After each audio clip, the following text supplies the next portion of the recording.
sound. There's a few things I want to cover. I'm going to bounce all over the place a little bit today, just because, like I said, had to reset a bunch of stuff. I lost my my show flow today. I work off of a document where I've got things that are saved.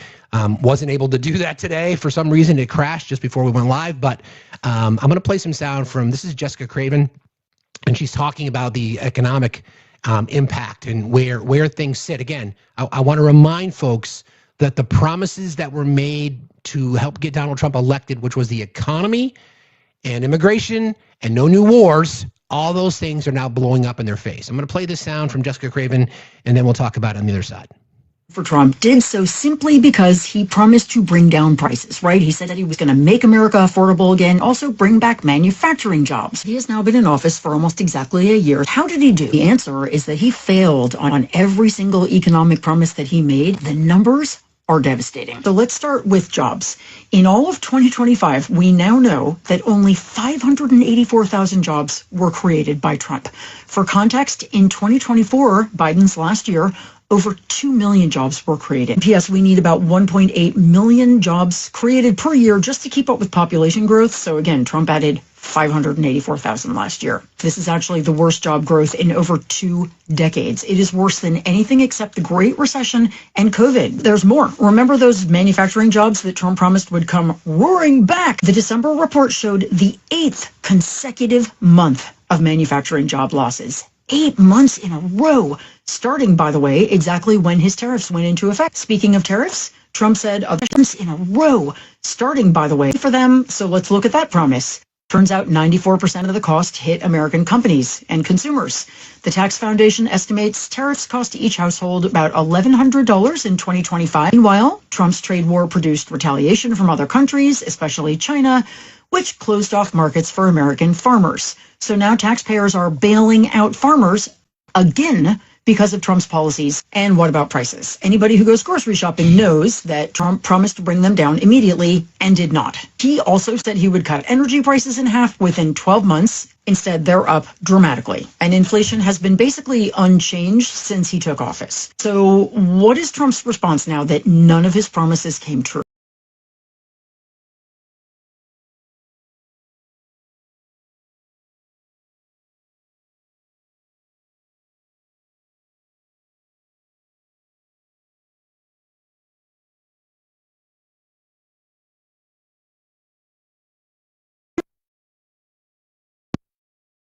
This is the whole Trump presidency in a nutshell. Big promises for working people that aren't fulfilled, then gaslighting when the promises for working people don't come true. Meanwhile, Trump and his very, very wealthy donors are laughing all the way to the bank because all of his policies are meant to help them. Trump's billionaire donors, they are making out like bandits from all of his tax cuts. So as we head into year 2, remember these numbers, they will get worse. Remember what was promised versus what was delivered. Remember that every Republican in Congress is just as responsible for this as Trump is. Trump is going to keep telling you that everything is great. He can't do anything else. But you and I have the receipts. Keep them. And the next time someone says Trump's good on the economy, make sure you whip those things out. No notes. It's true. It's true. So,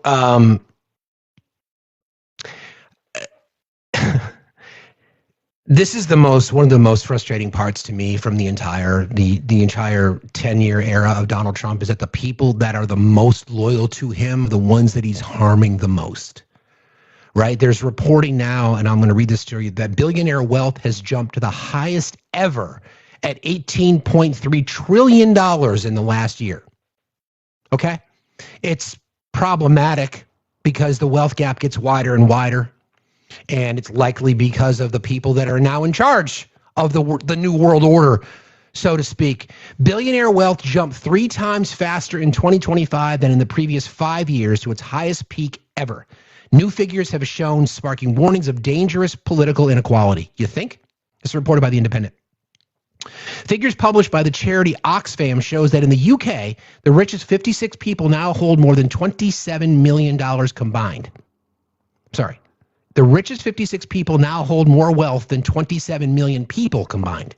The 56 richest people hold more wealth than 27 million people combined. It's no different than it is here. Calling on the government to impose a wealth tax, the report shows that the average UK billionaire will gain more wealth than the value of the UK's average annual salary in less time than it takes to watch a Premier League football match.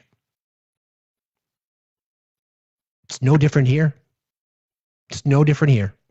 The wealth continues to circulate. Do you think it's a coincidence that we don't know who the donors are that contributed to the ballroom? Do you think it's a coincidence? Right? Sounds like jealousy? Okay. It comes as billionaire wealth globally has now hit its highest level in history at $18.3 trillion. Billionaire wealth jumped by over 16% in 2025, 3 times faster than the average from the previous 3 years combined. Why the fuck do we simp for billionaires? And you know what? If you look at that fucking list, and I bet you if you laid that list of people, once we get the actual list from the Epstein Transparency Act, the fucking law, the law, I bet if you compared the list of the richest on that particular wealth list to the names that are predators, the child rapists on the Epstein list, I bet you find a lot of similarities now, wouldn't you? Wouldn't you? The ballroom donors are public information. No, they're not, Timu. Sorry about that. You're wrong. We know some, but we don't know them all. Interesting. The new report, Resisting the Rule of the Rich, Protecting Freedom from Billionaires' Power, warns that extreme wealth is becoming increasingly linked to political power, estimating that billionaires are around 4,000 times more likely to hold political office than ordinary citizens. Think about that. Billionaires globally are around 4,000 times more likely to hold political office than ordinary citizens. Hang on a second. That's better. That goes back to the first call we had earlier today, right, from Truth Seeker, that only landowners and business owners should vote. That's what we're talking about. So let's game that out a second. So business owners, would business owners vote to raise the minimum wage? Nope. Would business owners vote for tax breaks for the working poor? Nope. Would billionaires expand access to social safety nets? Nope. Would landowners vote in support of taxes on land? Nope. Isn't it amazing that the people who claim to be these freedom fighters, they're all for individual rights, are fucking simps from their corporate daddies? The total number of billionaires in the world has now reached over 3,000 for the first time ever, while 1 in 4 people globally do not regularly have enough to eat. And nearly half of the world's population lives in poverty. There's 3,000 billionaires in the world, and half the world's population lives in poverty.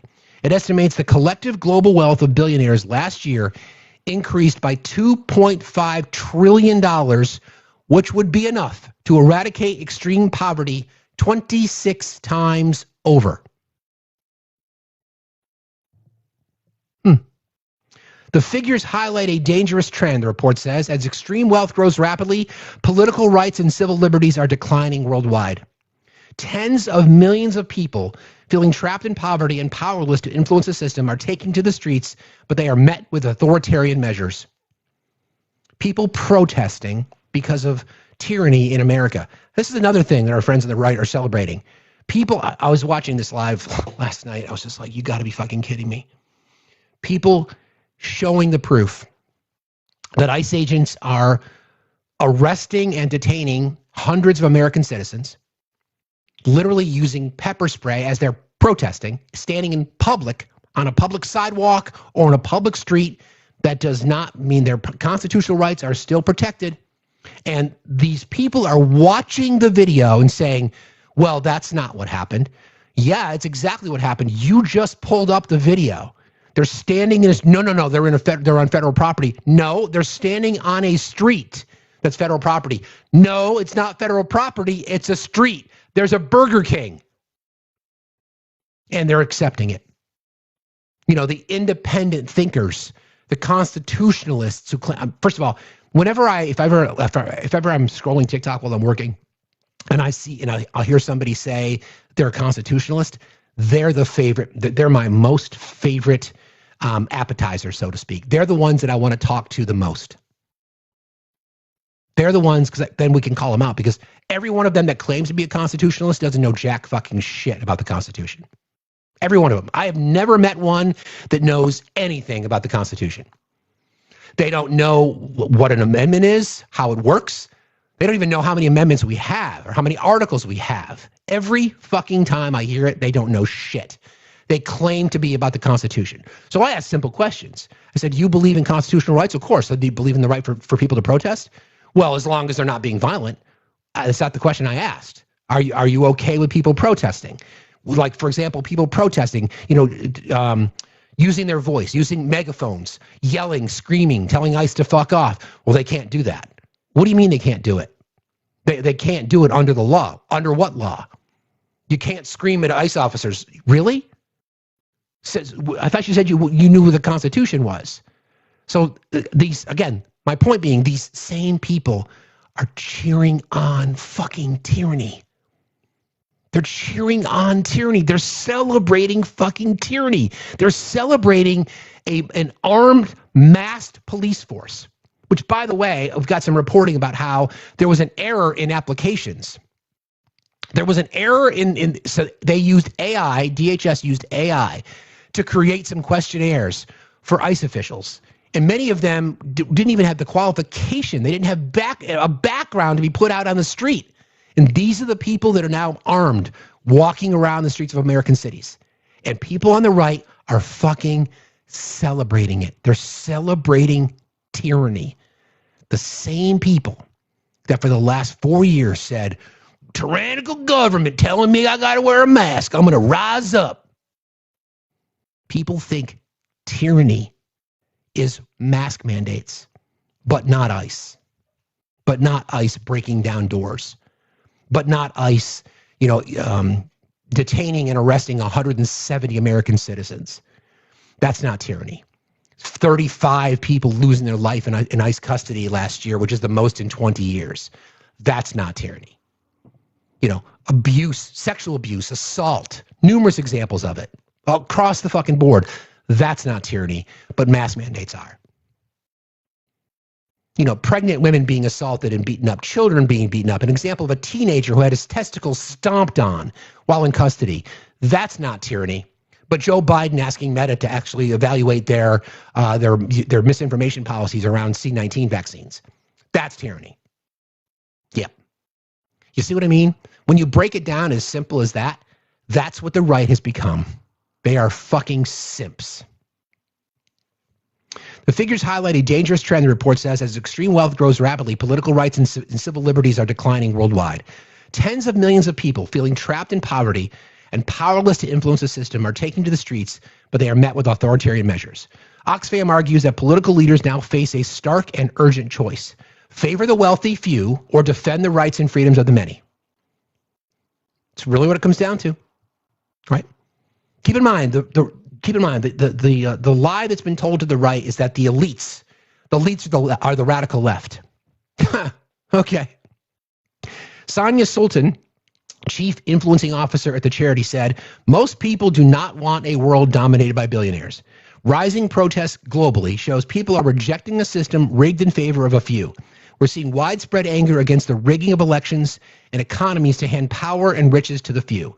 From the youth-led protests in Kenya, Bangladesh, Nepal, and Sri Lanka, these voices are now demanding a change. We must listen to them and take action. In the UK, now a clear majority of people favor a wealth tax. Deep economic, political, and social inequalities matter to people. Political leaders need to listen and respond accordingly. Stop protecting the wealth and power of a few at the expense of the opportunities and the rights of the rest of the population. Remember who you are meant to represent and to serve. Oxfam's report recommends the government introduce a wealth tax on assets above $10 million in order to tackle an extreme inequality. Why can't we do that? Why can't we do that? Why is it the Republicans always stand in the way of something like that? Why? And this is the thing that gets me, is that you look at the data. You can look at the TCJA. You can look at the One Big Beautiful Bill. You can look at these things and see. You can obviously see the economic advantages clearly go to the top. It doesn't matter that we show them this information. They won't believe it. They'll say the largest tax cut in history. Yeah, we know. Who benefited?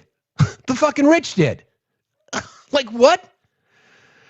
It also calls for the government to clamp down on lobbying, campaign finance, and political influence in order to protect democracy, as well as calling on ministers to do more to defend the rights of ordinary citizens and civil society organizations so they can, quote, organize, protest, and be heard without fear.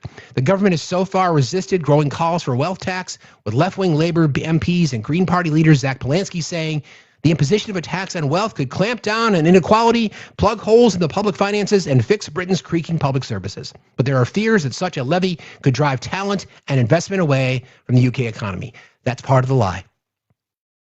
That's part of the lie that the billionaires, the influential, the money, you know, the 4,000 billionaires globally who increased their wealth by $2.5 trillion last year, that's the fucking lie that they want you to think. Well, if you tax us, we're going to leave. Where the fuck are you going to go? You're not going to leave the U.S. because you can take advantage of cheap labor here. Because you're not going to pay your employees more. Where the fuck are you going to go? Same thing in New York City. So Zohran Mamdani wants to go after a wealth tax, wants to raise taxes on the corporate and the rich people in New York City. Well, they're all going to leave. They've been telling people that for fucking years. For years. Saying the same fucking thing. There's been tax increases on the wealthiest in New York City going back decades. Have they left? Nope. It's the fucking lie. So you get people in fucking bright red Alabama who are taking advantage of government subsidies so that their family can eat.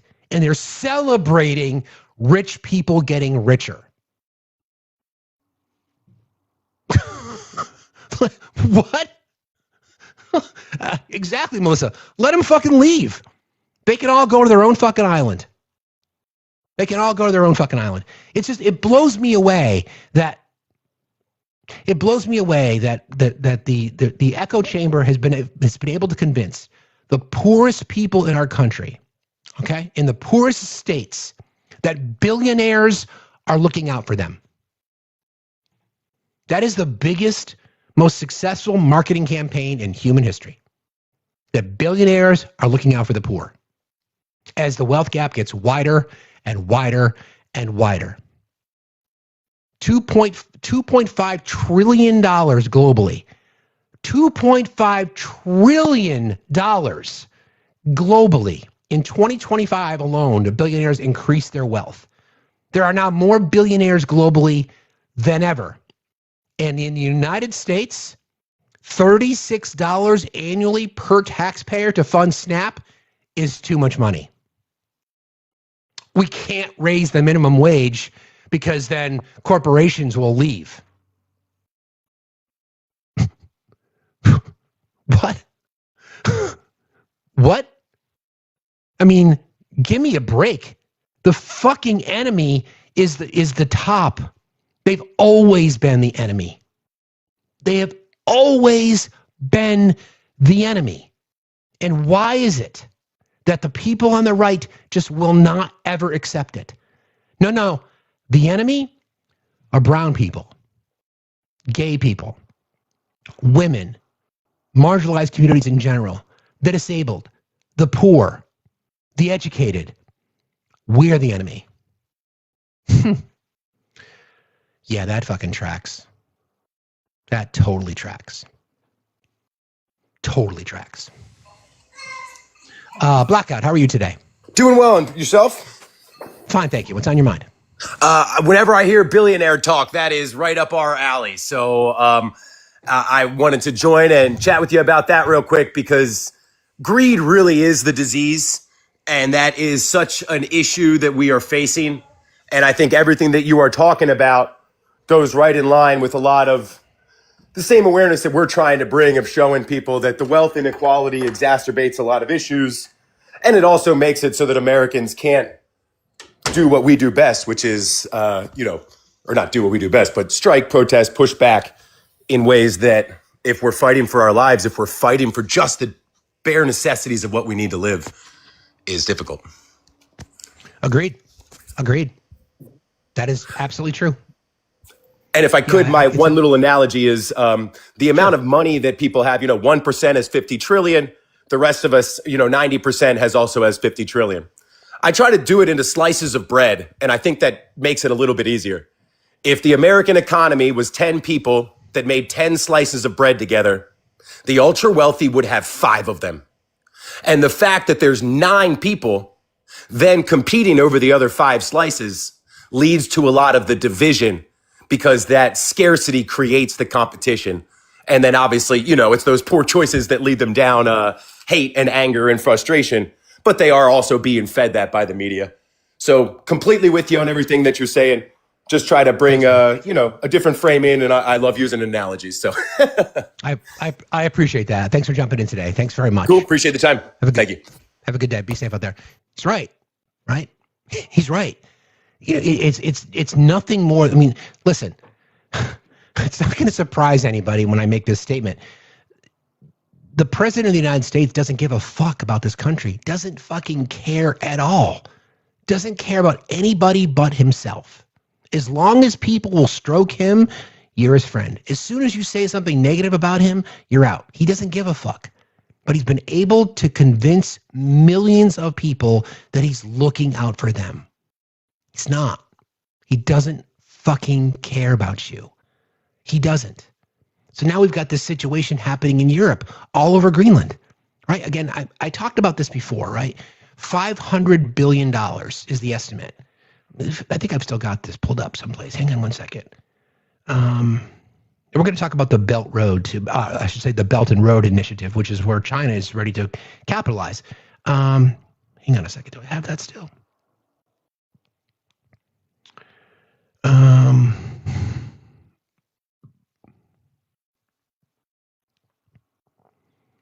Somewhere.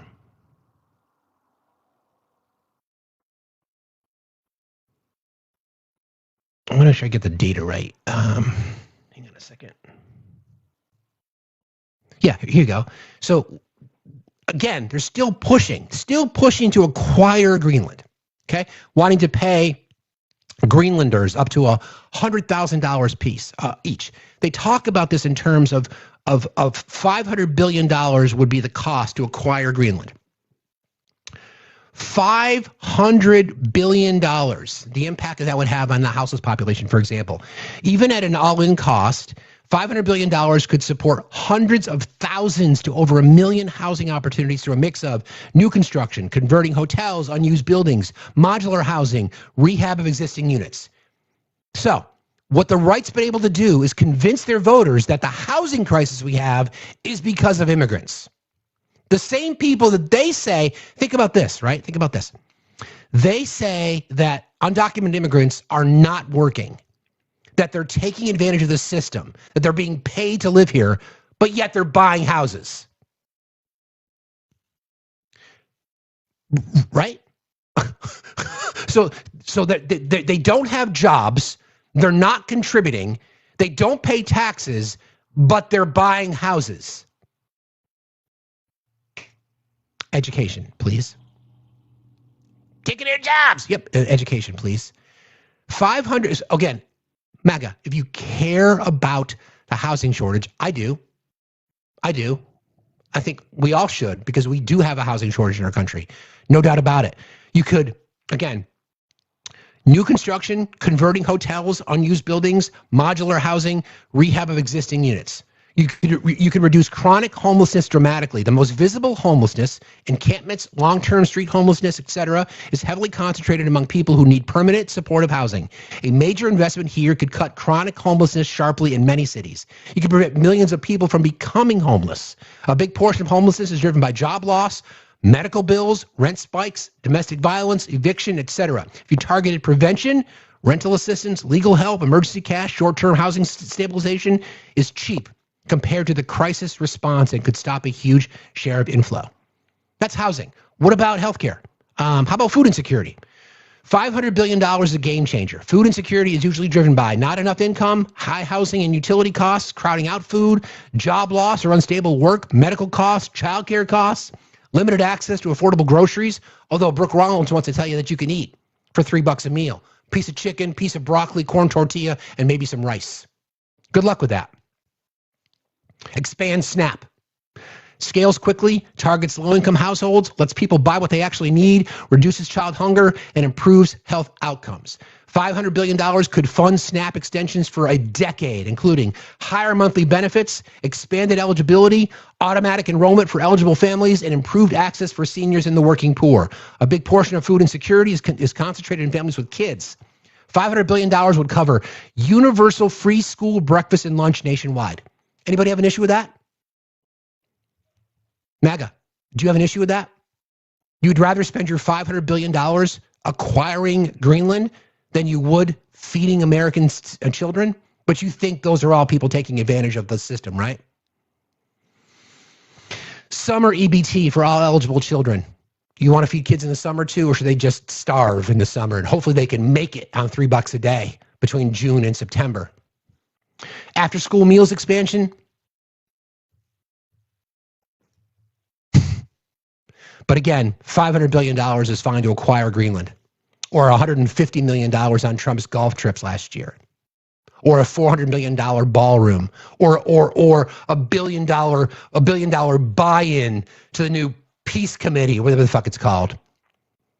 I think the number was 600,000 Trump phones were sold at $499. Not one was delivered. You can now buy them on Temu for like $45. But we can't fund food.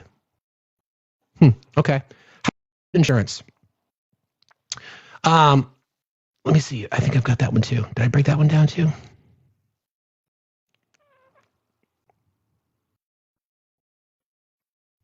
I think that covers it.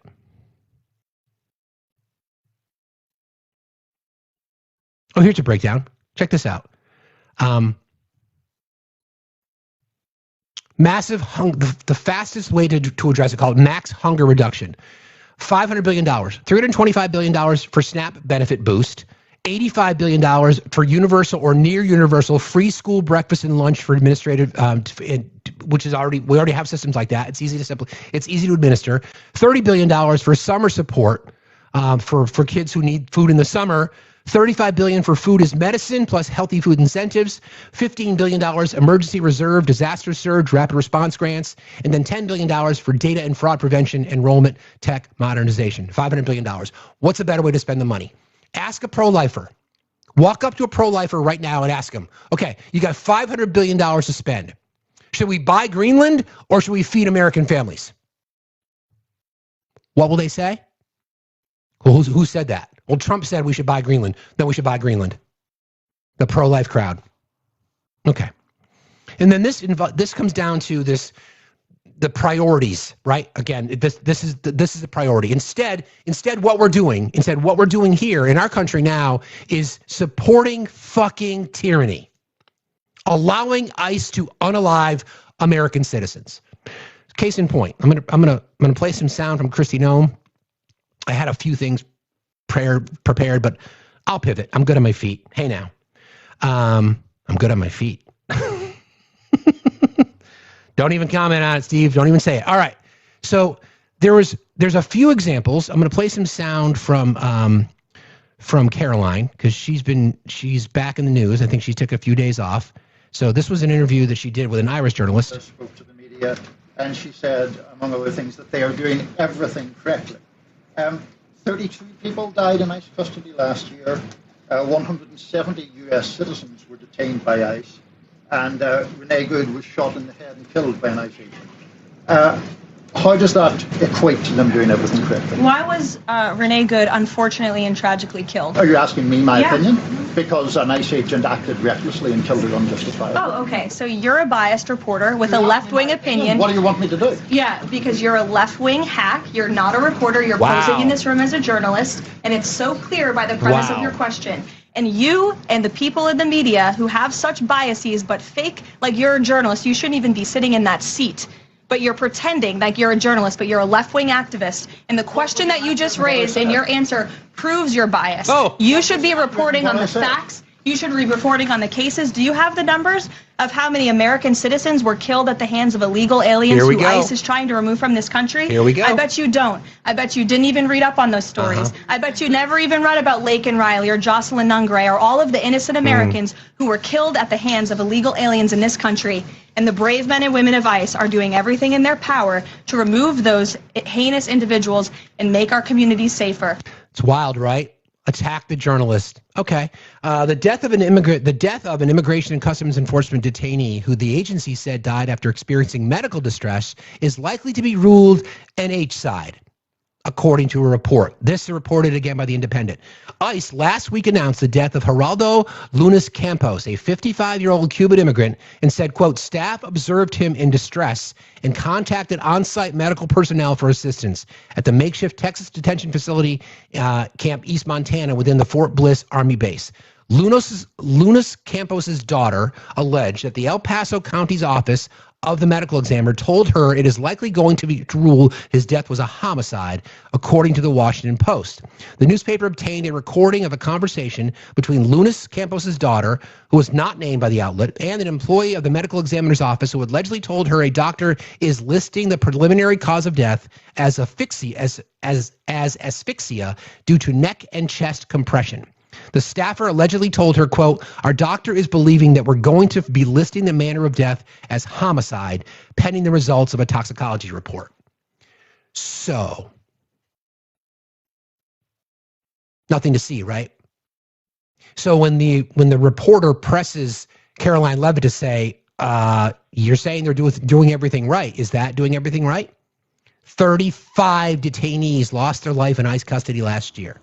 The most in 20 years. And now we have another example of another individual losing his life in the coroner's office. Is that fake news? The coroner's going to list the cause of death as homicide, compression of the chest and neck. Nothing to see here though, right? I'm sure that's totally fine with you all. Yeah. Let's play a little bit from Kristi Noem, and then I've got some more. I've got an interesting little report that I want to share for you guys. I think it's great about how people outside our country view our American democracy and why, in this person's opinion, people voted for Trump. We'll get into that because I think it's fascinating. So here's Kristi Noem. She's doing the rounds this weekend. Again, listen to this. This is wild. This is absolutely wild. Hopeful that he does recognize that he needs to start working with us. Are your agents going to comply I know the with White House has asked him to. Sorry, with the federal order on Friday to not use chemical agents? Okay, so a judge issued an order that the ICE officers are not to use, again, a judge, okay? A judge issued an order that ICE agents are not to use chemical weapons in their pursuit of law enforcement. This is what the DHS secretary said. That federal order was a little ridiculous because that federal judge came down and told us we couldn't do what we already aren't doing. Okay, the claim is that we're not doing it. Okay. We are. Well, we just saw video of chemical agents being used.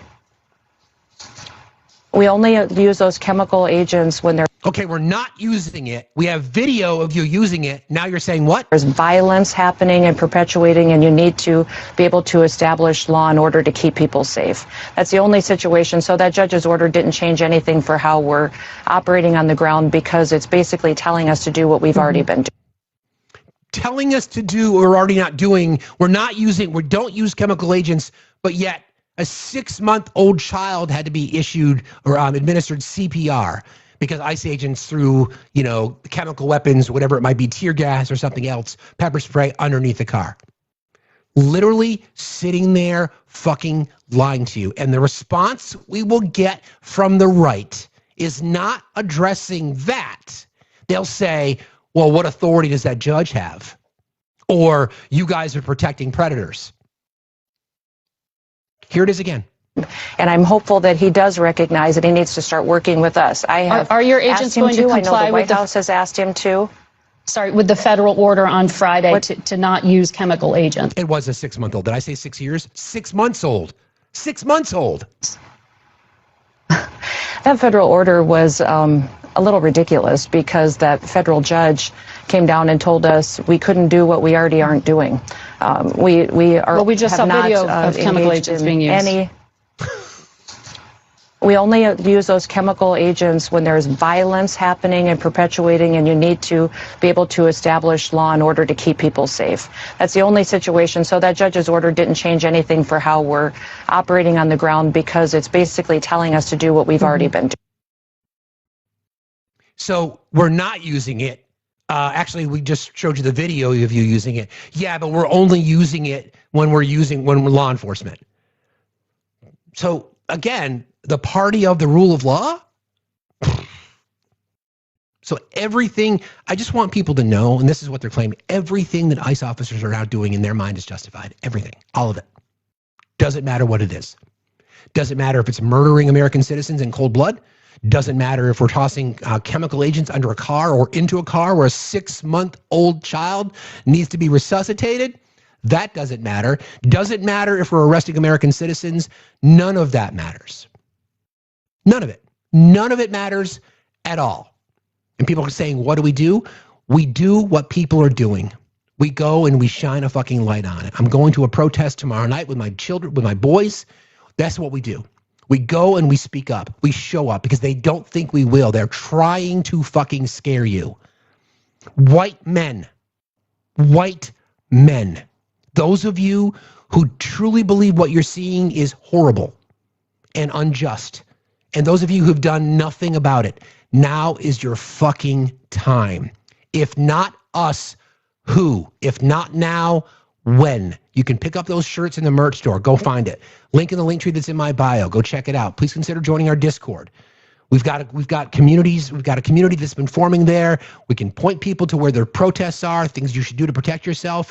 White men, where the fuck are you? Now is your time. Now's your time. When is it going to happen? When? What are you waiting for? What are you fucking waiting for? Got a little bit more from Christy that I want to play too, because again, this is wild. Just flat out fucking lying. Just, I mean, it's not even a stretch of the truth. It's just a fucking lie. Let me see if I can find this. Hang on a second. Boy, everything got all fucked up. Shit. Hang on. Give me 1 second.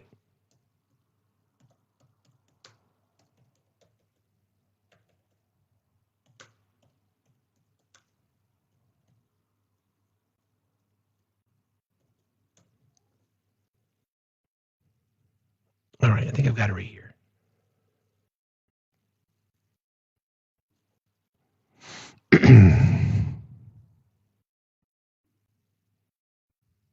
Stand by.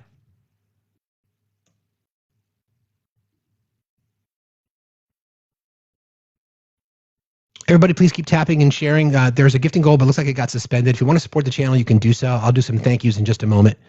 I just want to play this because I think it speaks to exactly to what Kristi Noem just continues to lie. Anyway, I can summarize. She's on the record claiming that 70% of all detainees have criminal records. It's just not true, including her own agencies that tell people that. It's just not true. There's no evidence of 70% of all people detained have a criminal record against them or facing charges. It's just not true. It's data that comes directly from DHS. So again, she's lying. Now again, why would you lie about that? Why would you lie? Why? Why would you sit there and just fucking lie about it when it's so easy to fact check? And shame on again legacy media for not calling it out. Margaret Brennan did. She's like one of the few that actually did. But where are the rest? where are the rest? Why are the rest? Hold on a second. See if I can find this because I think it's just interesting and then to be called out on it.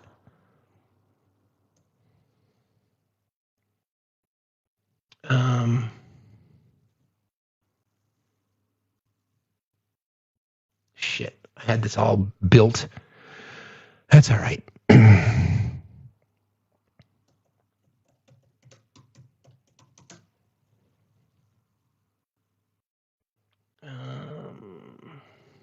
don't think I have that.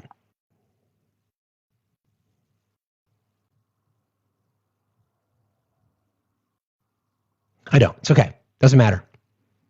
Doesn't matter. It's okay. Doesn't matter. That's the whole point. Everything is built on a fucking lie. All of it. The entire situation with Jonathan Ross and Renee Good, all of it. Now they're saying they're not going to investigate.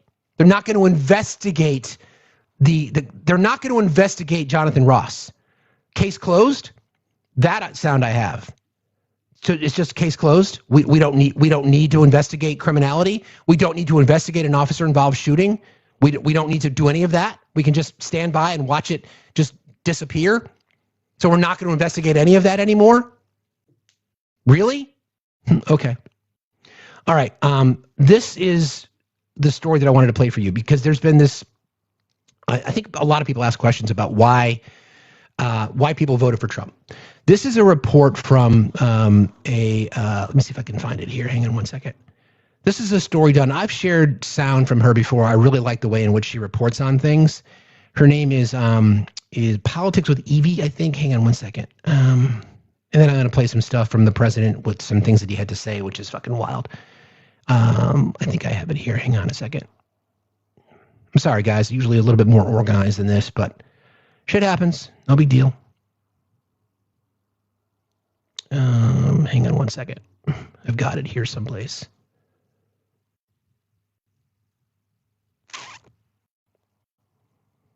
Not that. Not that. Oh, this, I wanted to play this for you, so I'll play this first. So this is Todd Blanche. All right. Todd Blanche on the Sunday morning shows. I want you to listen to what he had to say. Todd Blanche is the deputy AG. All right. Well, the governor's response referenced a number of things, going after Mark Kelly, he says, Alyssa Slotkin, Jerome Powell. But he also mentioned what Matt Finn mentioned in his reporting there. He says the only person not being investigated for the shooting of Renee Good is the federal agent who shot her. So is the FBI conducting the investigation into that agent, into the shooting? What can you tell us about that? Will it be made public? Fair question, right? Fair question. If we can investigate Jerome Powell, if we can investigate Letitia James, if we can investigate James Comey, if we can investigate these people, shouldn't we be investigating an officer-involved shooting? Look, what happened on that day has been reviewed by millions and millions of Americans because it was recorded on phone. Oh, okay. So then we're all the judge and the jury now? That's interesting. When it happened, okay. The Department of Justice, our civil rights unit, we don't just go out and investigate every time an officer is forced to defend himself. You don't? You don't investigate when an officer involves shooting? Really? Against somebody or putting his life in danger. We never do. That has nothing to do with what happened in Minneapolis. There are over 1,000 shootings every year where law enforcement are put in danger by individuals and they have to protect themselves and they have a lawful right to do so. So the officer tells you they were put in danger? Oh, got it. So the Department of Justice doesn't just stand up and investigate because some congressman thinks we should, because some governor thinks that we should. No, the law thinks you should. Otherwise, do you know what you're saying, Todd? That law enforcement is above the law, is what you're saying. You are basically, that's a dog whistle to ICE agents across the country that we can do whatever the fuck we want, including killing people in cold blood in American streets. We investigate when it's appropriate to investigate. And that is not the case here. It wasn't the case when it happened, and it's not the case today. If circumstances change, and there's something that we do need to investigate around that shooting or any other shooting, we will. But we are not going to bow to pressure from the media, bow to pressure from politicians, and do something that we never do. Not under this administration, not under the last administration. And so, no, we are not investigating. And if there comes a time when we need to, we will, but it's not now. So we're not going to investigate. No, 18 U.S.C. 111B does not say that. Does not say it's justified. You're right. You're wrong about that. 18 U.S. Code 111B. Let's look it up.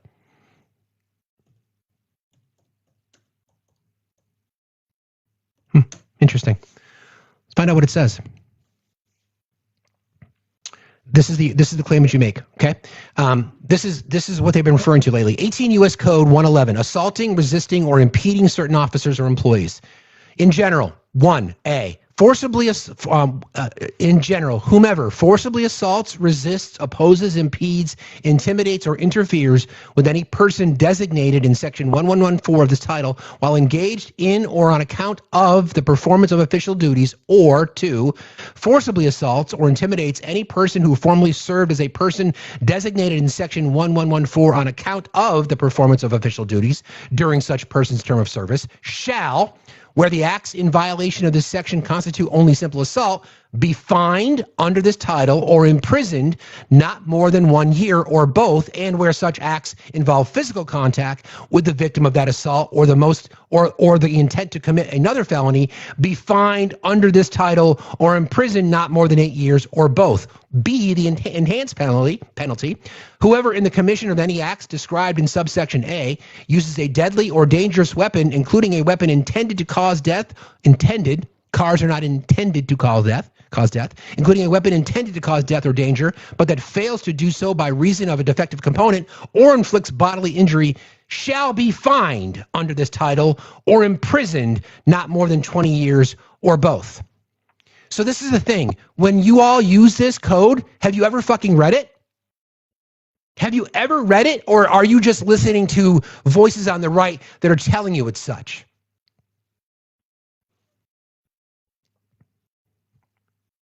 There is nothing in that language that justified what the officer did. None of it. Not even close. In fact, it works against you because it clearly says, shall be fined under this title or imprisoned not more than 20 years or both. Does it say, subsection C, if an officer is a pussy-ass bitch and wants to unalive people that he doesn't like, he can just put fucking lead in their head? No, it doesn't say that. It doesn't say that at all. Now look up what the law says about using a vehicle to assault an officer. Sure, why don't you do yourself a solid and read 1-16.200, which is the use of force policy.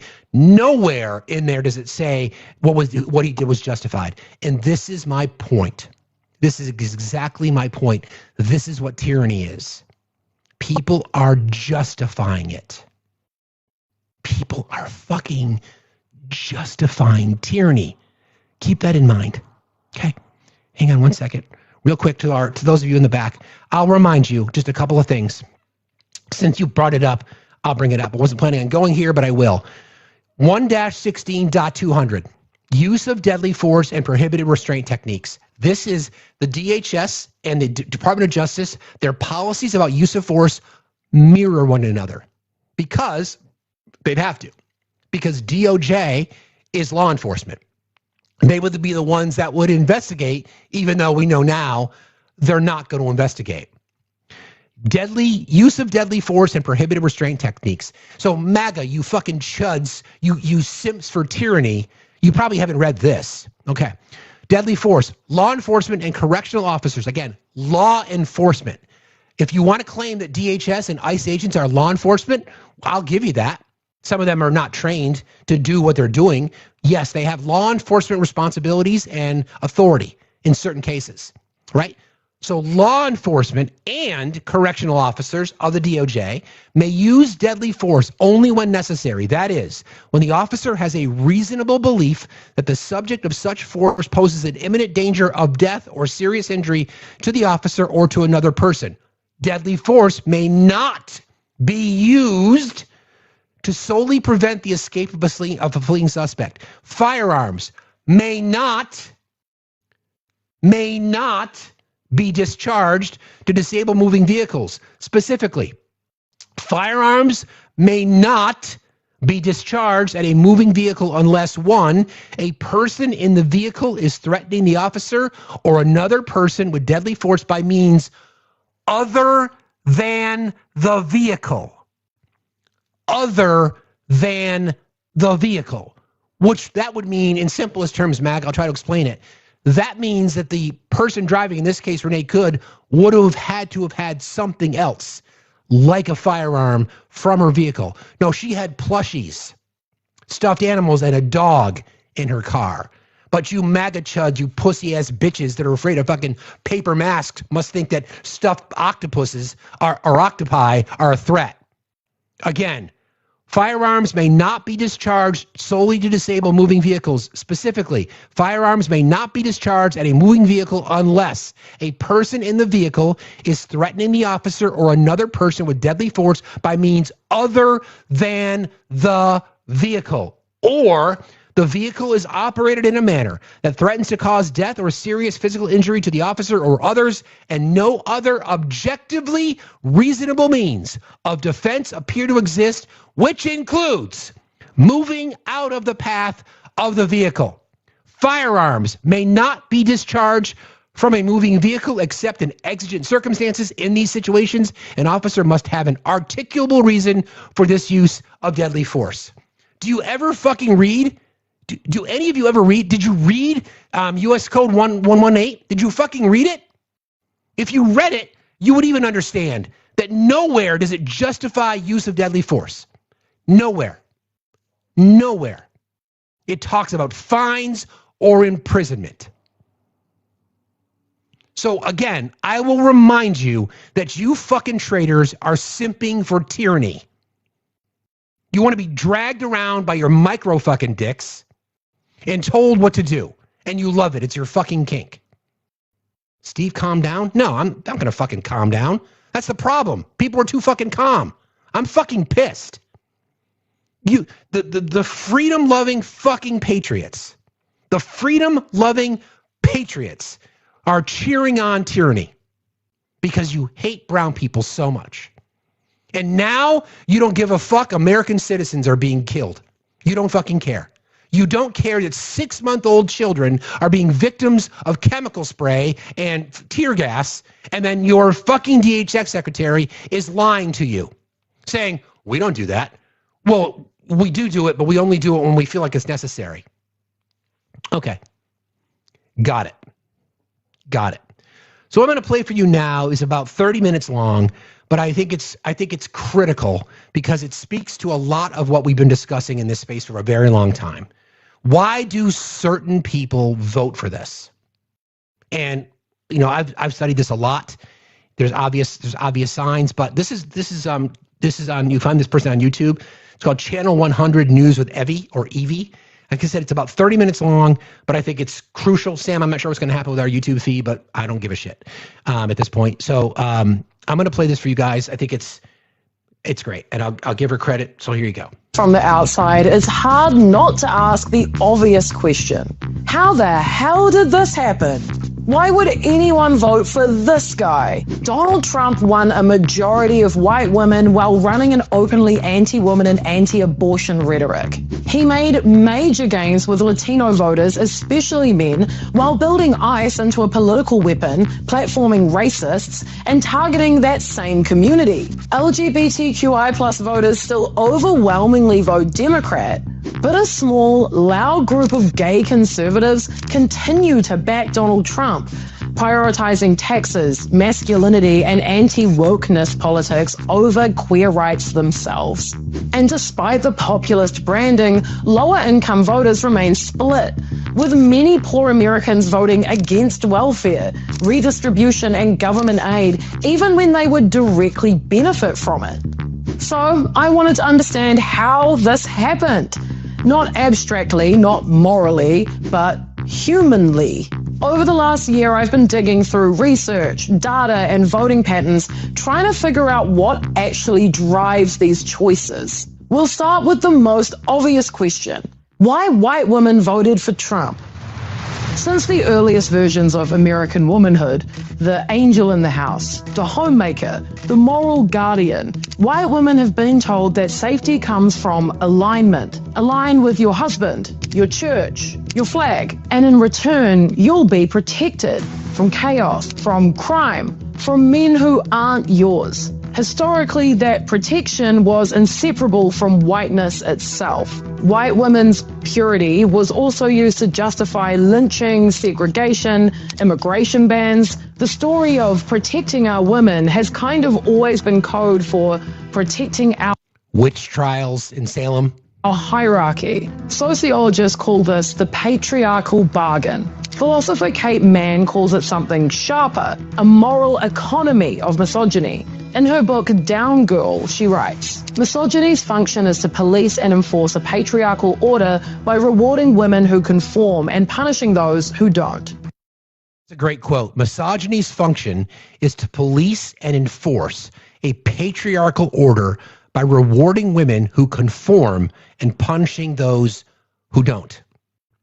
This is, again, Channel 100 News with Evie or Evie. You can find them on YouTube.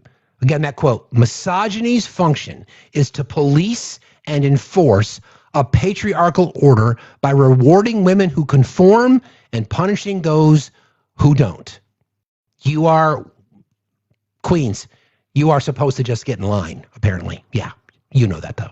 That emotional logic, reward the obedient, shame the defiant, still shapes world politics.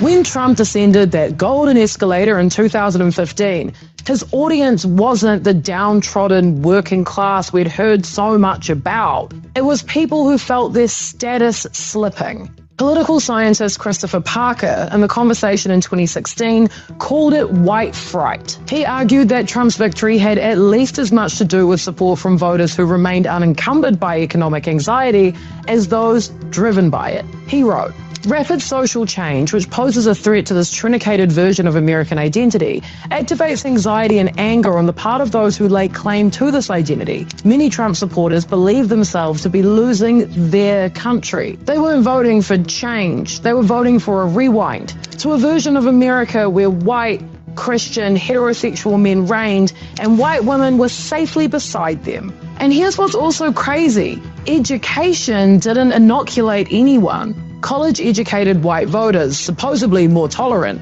still leaned Republican. As Parker put it, the boundaries of American identity intersect with whiteness, patriarchy, xenophobia, and homophobia. Donald Trump sold nostalgia as safety, and white women bought it. By 2020, millions of women had marched in protest, worn pussy hats, and said never again. But then they voted for him again. According to NBC exit polls in 2020, among white women, 43% supported Joe Biden and 55% supported President Donald Trump. And exit polls from 2020, white women, queens that are in here, okay? 44% of white women in the 2020 election voted for Joe Biden. 55% voted for Donald Trump. White women, where you at? 44% of white women voted for Joe Biden. 55% voted for Donald Trump. White women, where you at? That was virtually identical to 2016. Reporter Amanda Becker noted that these voters said they didn't like the president's rhetoric, his handling of the pandemic. Ultimately, they chose to stand by him. So, what happened? Enter Kate Mann's next insight, disgust. She argues that white women often act as moral enforcers within the patriarchy, the gatekeepers of goodness. Disgust is their tool. It lets obedience feel righteous. When crowds chanted, "Lock her up," about Hillary Clinton, that wasn't policy, that was purification. Psychologically, disgust separates the clean from the contaminating.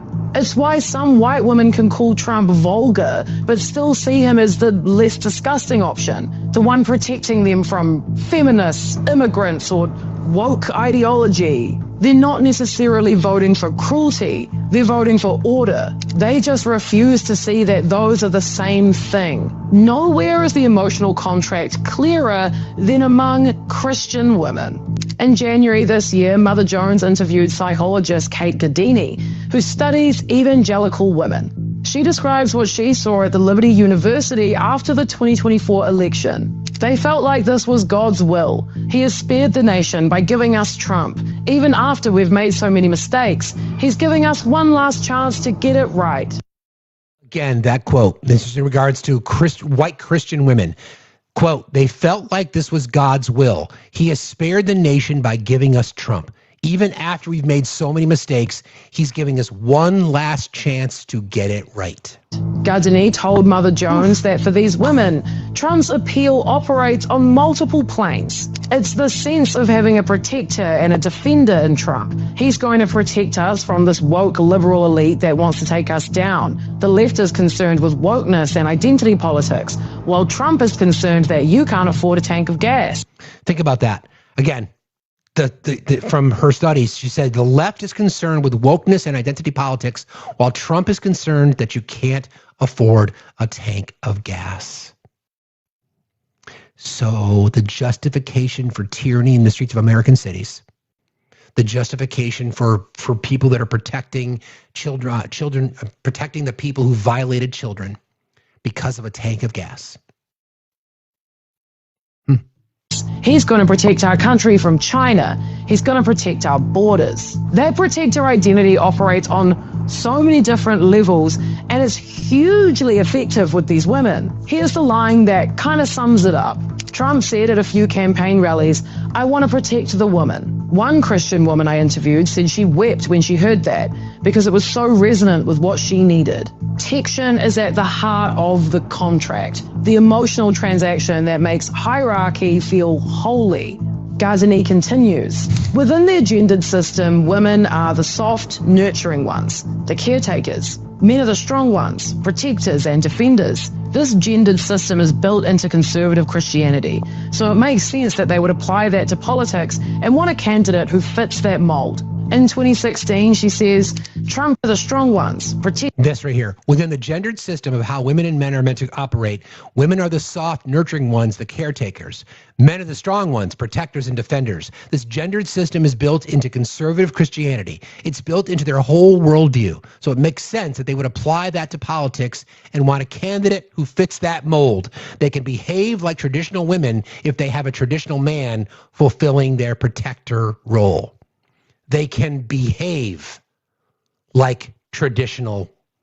They can behave like traditional women, meaning that they're being told that they can behave that way. I prefer the misbehaved, quite frankly.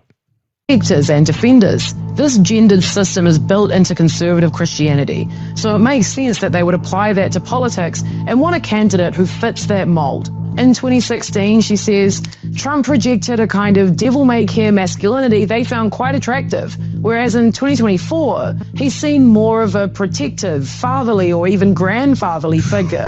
The swagger turned paternal. The misogynist became the father figure, and that made obedience feel safe again. I'll get back to this again. This is Channel 100 News with Evie, or E-V-I-E, or Evie. I just want people to understand that this is rooted in Christianity. So this is where the one vote household theory comes into play. When you get Christian nationalists out there that don't believe that women should have the right to vote. Similarly, we had our guest earlier this morning who doesn't think that people should vote unless you are either a landowner or a business owner. And the right has been able to capitalize that by telling women that you don't have a voice unless your husband or your partner tells you so.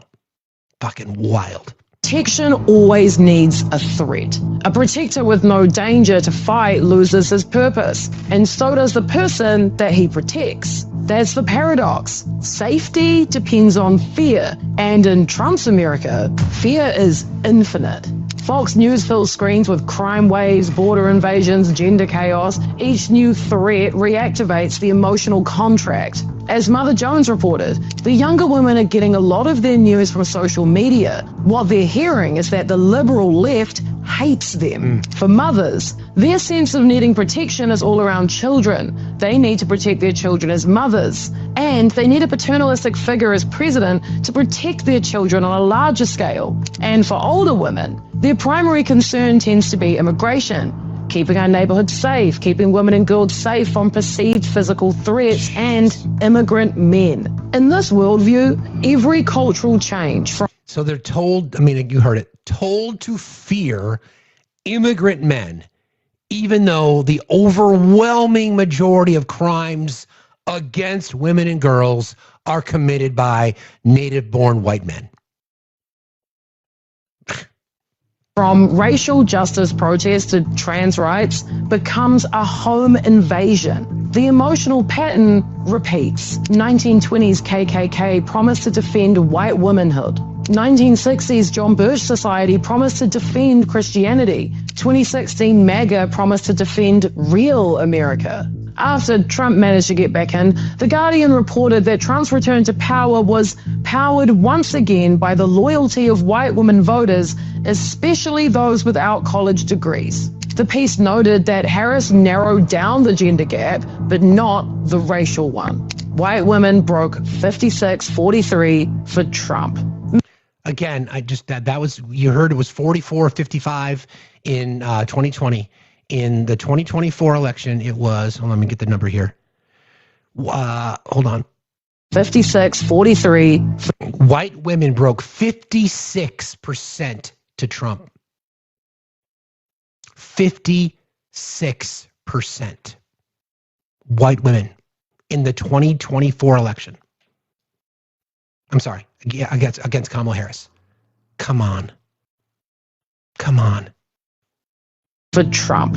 Meanwhile, the Pew Research Center's 2025 demographic study found that white women, especially those who identified as born again or evangelical, remained among Trump's most reliable supporters, even as his share among white men started to decline slightly. This isn't an anomaly. This is endurance. The contract holds, and it just keeps rebranding itself. What began as family values became law and order, then anti-woke and protect the children. It's the same deal, it just has new flashy packaging. So that's white women for you. I know we have a lot to answer for. Fear, protection, hierarchy, and the emotional deal that keeps getting renewed. It gets even more complicated though, because Trump didn't just hold on to his base, he managed to expand it. So I can't speak for white women, but what the fuck? Queens, seriously, what the fuck? You need to call out other white women. I call out white men every fucking day, but we need white women calling out other white women. 56% of y'all, 56% of y'all voted for Donald Trump over Kamala Harris. 56%. Where are you, white women? Where are you? What are you doing about it? Are you going to call it out? Or are you going to stand back and say, yeah, I'm going to let my husband do it? Because a lot of those same women that voted for Donald Trump align with the one vote, one house, or one house, one vote theory. What the fuck? What the fuck? You understand that if that 56% was 52%, Kamala Harris would be president. You understand if that 56% was 54%, Kamala Harris would be president. Are you just going to say, oops, or sorry, you're not buying that poll? Well, you should buy it because it's true. We've seen it. It's been that way for a long time. Conservative women, white women vote Republican. They literally, again, and this, we'll get back to this, but in this breakdown, and I agree, it's not about voting against your own self-interest, even though it ultimately is. It's about voting for proximity to power and proximity and preservation of whiteness, preservation of their status. So if I align with my protector husband, then I'll get what I want. Which is what? What do you want? You want your grocery prices to continue to go up? You want more armed thugs rolling around the streets of American cities? What are you going to do about it? What are you going to do about it? I see the guests. I want to get through this. Then I'll bring this back up for you guys, and then we'll get back to our conversation. I just want to finish this out. Including among voters he openly targeted. In the next video, we're talking about Latino voters, how Trump made historic gains, especially with men, and why identity alone stopped being enough to explain the vote. And trust me, this one matters for what's coming later. Donald Trump once launched his campaign by calling Mexican immigrants rapists. He built an empire of fear around walls, deportations, and ICE raids. And yet, by 2024, nearly half of Latino voters chose him. From the outside, it feels impossible. How could the man whose presidency defined by cruelty at the border, family separation, mass deportations, promises of mass deportations, be embraced by the very communities he targeted? But the answer isn't simple, because Latino voters aren't a monolith. They're a country within a country, shaped by class, faith, geography, and history. And if you look closely, the story isn't one of betrayal. It's about belonging, identity, and a political system that still doesn't know how to listen. According to Edison Research's 2024 exit polls, Trump won a whopping 46% of self-identified Hispanic voters, up 14 points from 2020. It was the highest. Think about that. 146% of the Latino vote, up 14% since 2020. During that time, was literally telling Latino voters that we're going to ship you out, we're going to send you back, we're going to close the border, we're going to round you up, we're going to deport you. Man, oh man. Highest Republican share of Latino support since the 1970s. He did especially well among Latino men, winning 55% compared to 38% of women. In counties where more than 20% of the population was Hispanic, his margin improved by 13 points from 2020. For decades, Democrats saw Latinos as a cornerstone of their coalition. Barack Obama won more than 2/3 of Latino voters in 2012. But by 2024, that alliance had cracked, and in some states, shattered. In Florida, Trump's campaign deepened its connection to Cuban, Venezuelan, and Nicaraguan communities through faith networks and business outreach. In Texas, working-class Mexican Americans along the Rio Grande, once solidly blue, shifted right. In Arizona and Nevada, younger Latinos split along gender and class lines. The most revealing finding came from Pew Research Center in June of 2025. Latino voters are increasingly behaving like other voters, driven by the economy, age, and education, not identity alone. So in other words, the Latino vote as a unified bloc is gone. In 2024, 2/3 of voters told pollsters in the US economy was in poor shape. Among Latinos, that number was even higher. 46% said their family's financial situation was worse than 4 years ago, according to Reuters. Trump leaned into that anger, promising tax cuts, attacking inflation, and branding himself as the workers' candidate. Republicans have consistently beat Democrats on connecting with voters on the economy, said Clarissa Martinez de Castro, vice president of the nonpartisan Unidos US Latino Vote Initiative. This was a referendum on the economy, and that has consistently been the number 1, 2, and 3 issues for Hispanic voters. To many Latino workers, especially men in construction, logistics, or small business, Trump's populism didn't feel racist. It felt more practical. He spoke about jobs, not so. In other words, people ignored the racism because he was able to convince them that he's going to be your champion for the economy. Social justice, about competition, not diversity. As one Mexican-born voter in Arizona told Reuters, the 3 biggest things of importance are family values, being pro-life, and religion. I don't feel like Kamala represents those values. Think about that. This is, again, a 28-year-old Hispanic man. Quote, the 3 biggest things of importance to me are family values, being pro-life, and religion. And this person says, I don't feel like Kamala represent those values. Just think about that for a second. Family values. Divorced 3 times, cheated on his first wife with his second wife, cheated on his second wife with his third wife, cheated on his third wife with a corn star and others. Sexually assaulted Eugene Carroll, etc., etc. Grab him by the pussy, etc., etc., etc. Being pro-life, unaliving a citizen in the middle of the street, right? And religion, right? Really? Okay. evidence, scene of the crime, once again religion, watch my other videos. That one quote catches something Democrats have really struggled to grasp. Trump didn't necessarily win the Latino vote. He met it where it already was. Latino conservatism isn't new. It's woven through generations, shaped by faith, exile, and trauma. In the conversation, historians Julia Young and Jenna Clope Santa Maria wrote that Latino support for Trump reflects deep historical currents, from Catholicism and evangelicism to anti-socialist sentiment among families who fled authoritarian regimes in Cuba or Venezuela or Nicaragua.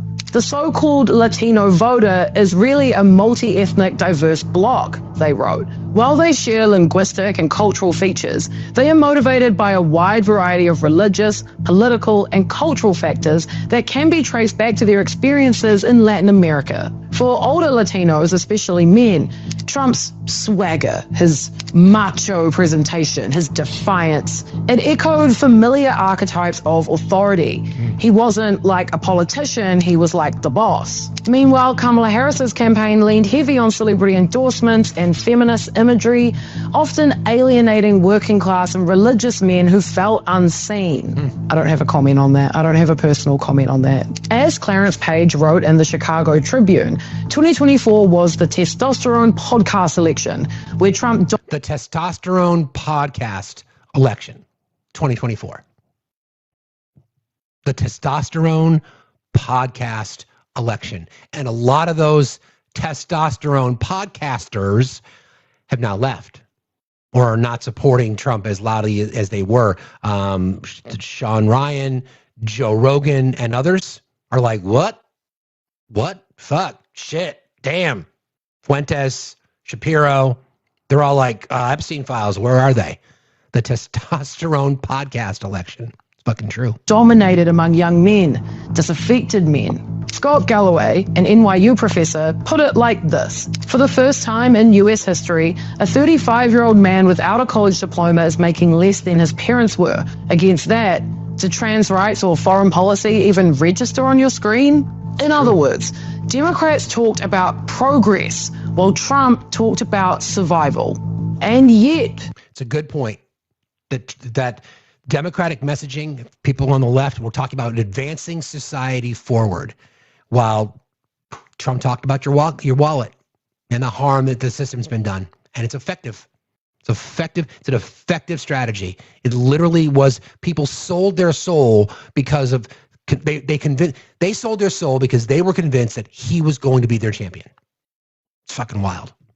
Here's the paradox again. Trump's ICE ramped up mass arrests, deportations, and raids on Latino neighborhoods. Early this year, Trump officials claimed 158,000 enforcement actions in the first 100 days.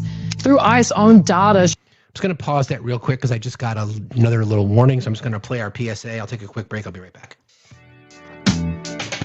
TikTok. It is our intention during these live broadcasts to only provide fact-based information to the absolute best of our ability. We strive to never spread misinformation or to platform those that do. Opinions of our guests or commenters are theirs and theirs alone and do not reflect those of the host. Hate speech is not allowed, and we are diligent about policing it. This platform is for educational purposes only. We now return you to our regularly scheduled pandemonium, already in progress.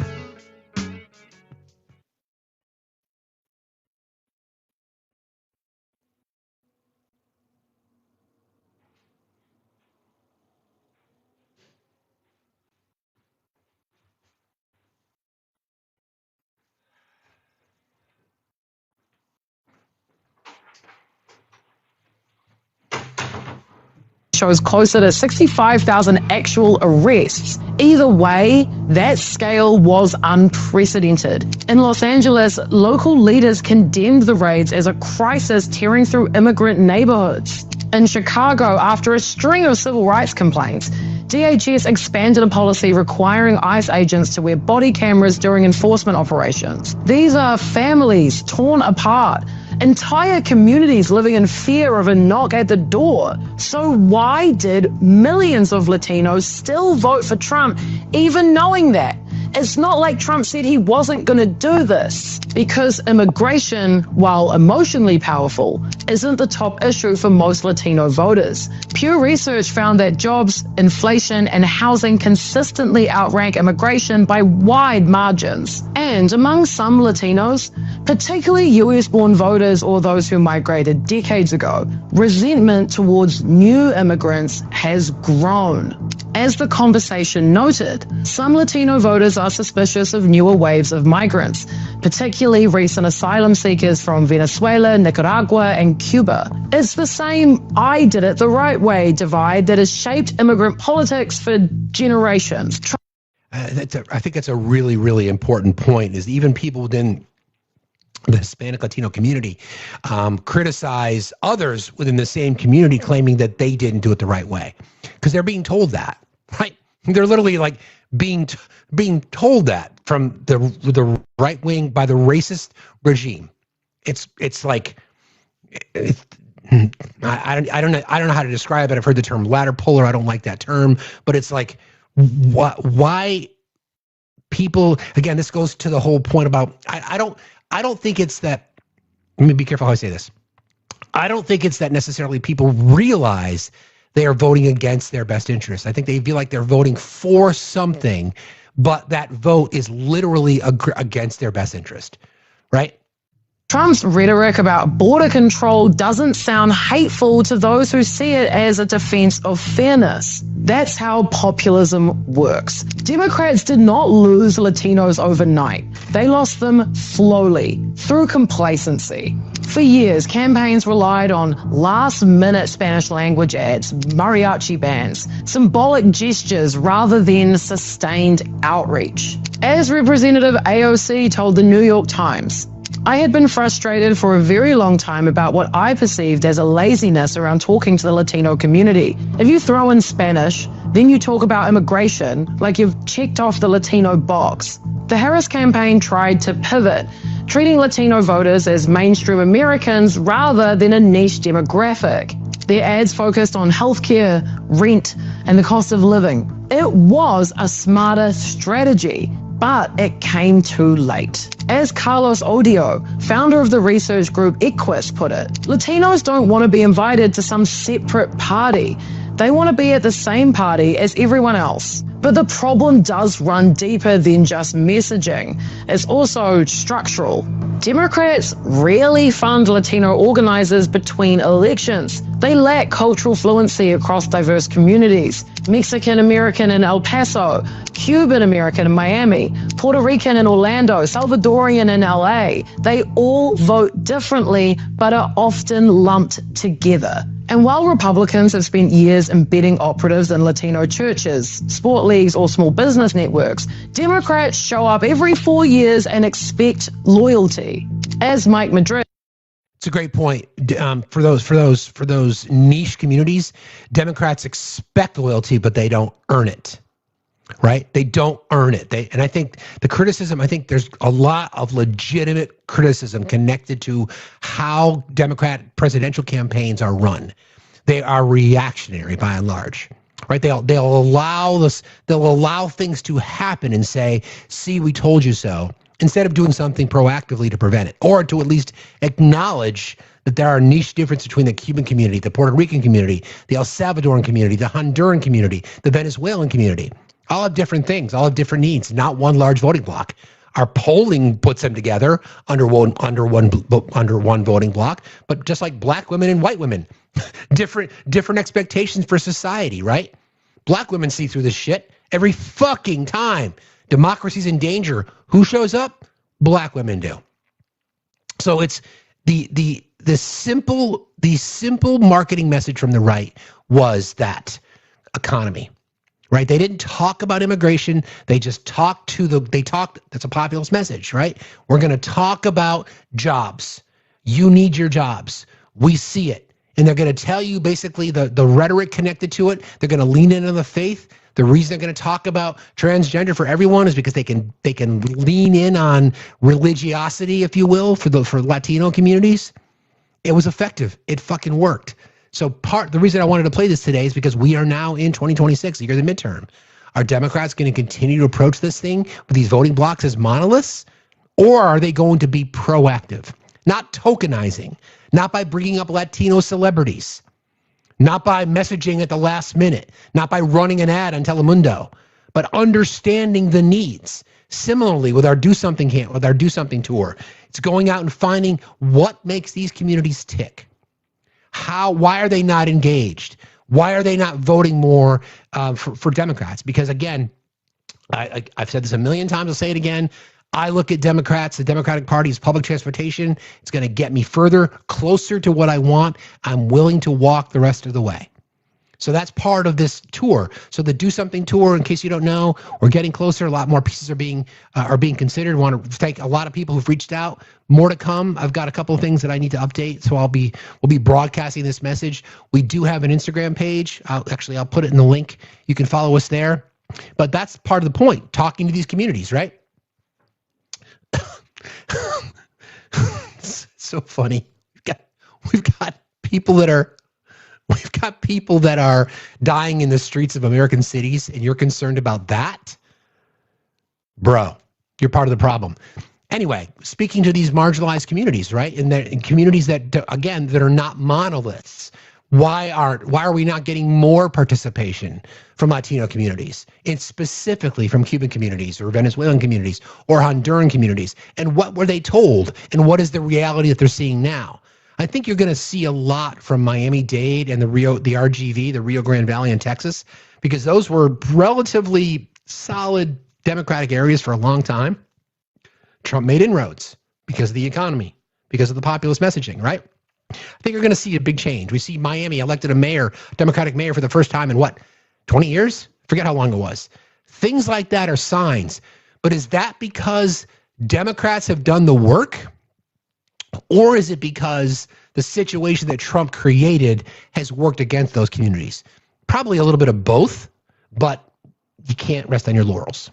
Republican strategist and author of Latino Country, wrote, Latinos exist as a multi-ethnic, aspirational, working-class community. As they become less of a racial voting bloc and more of an economic voting bloc, Republicans are becoming the beneficiaries. The irony is that many Latino voters still support progressive policies, like universal health care, affordable housing, and workers' rights, but they feel disconnected from the party that champions them. So if you thought the Latino shift was confusing, wait till you see what happens when identity stops being the organizing principle altogether.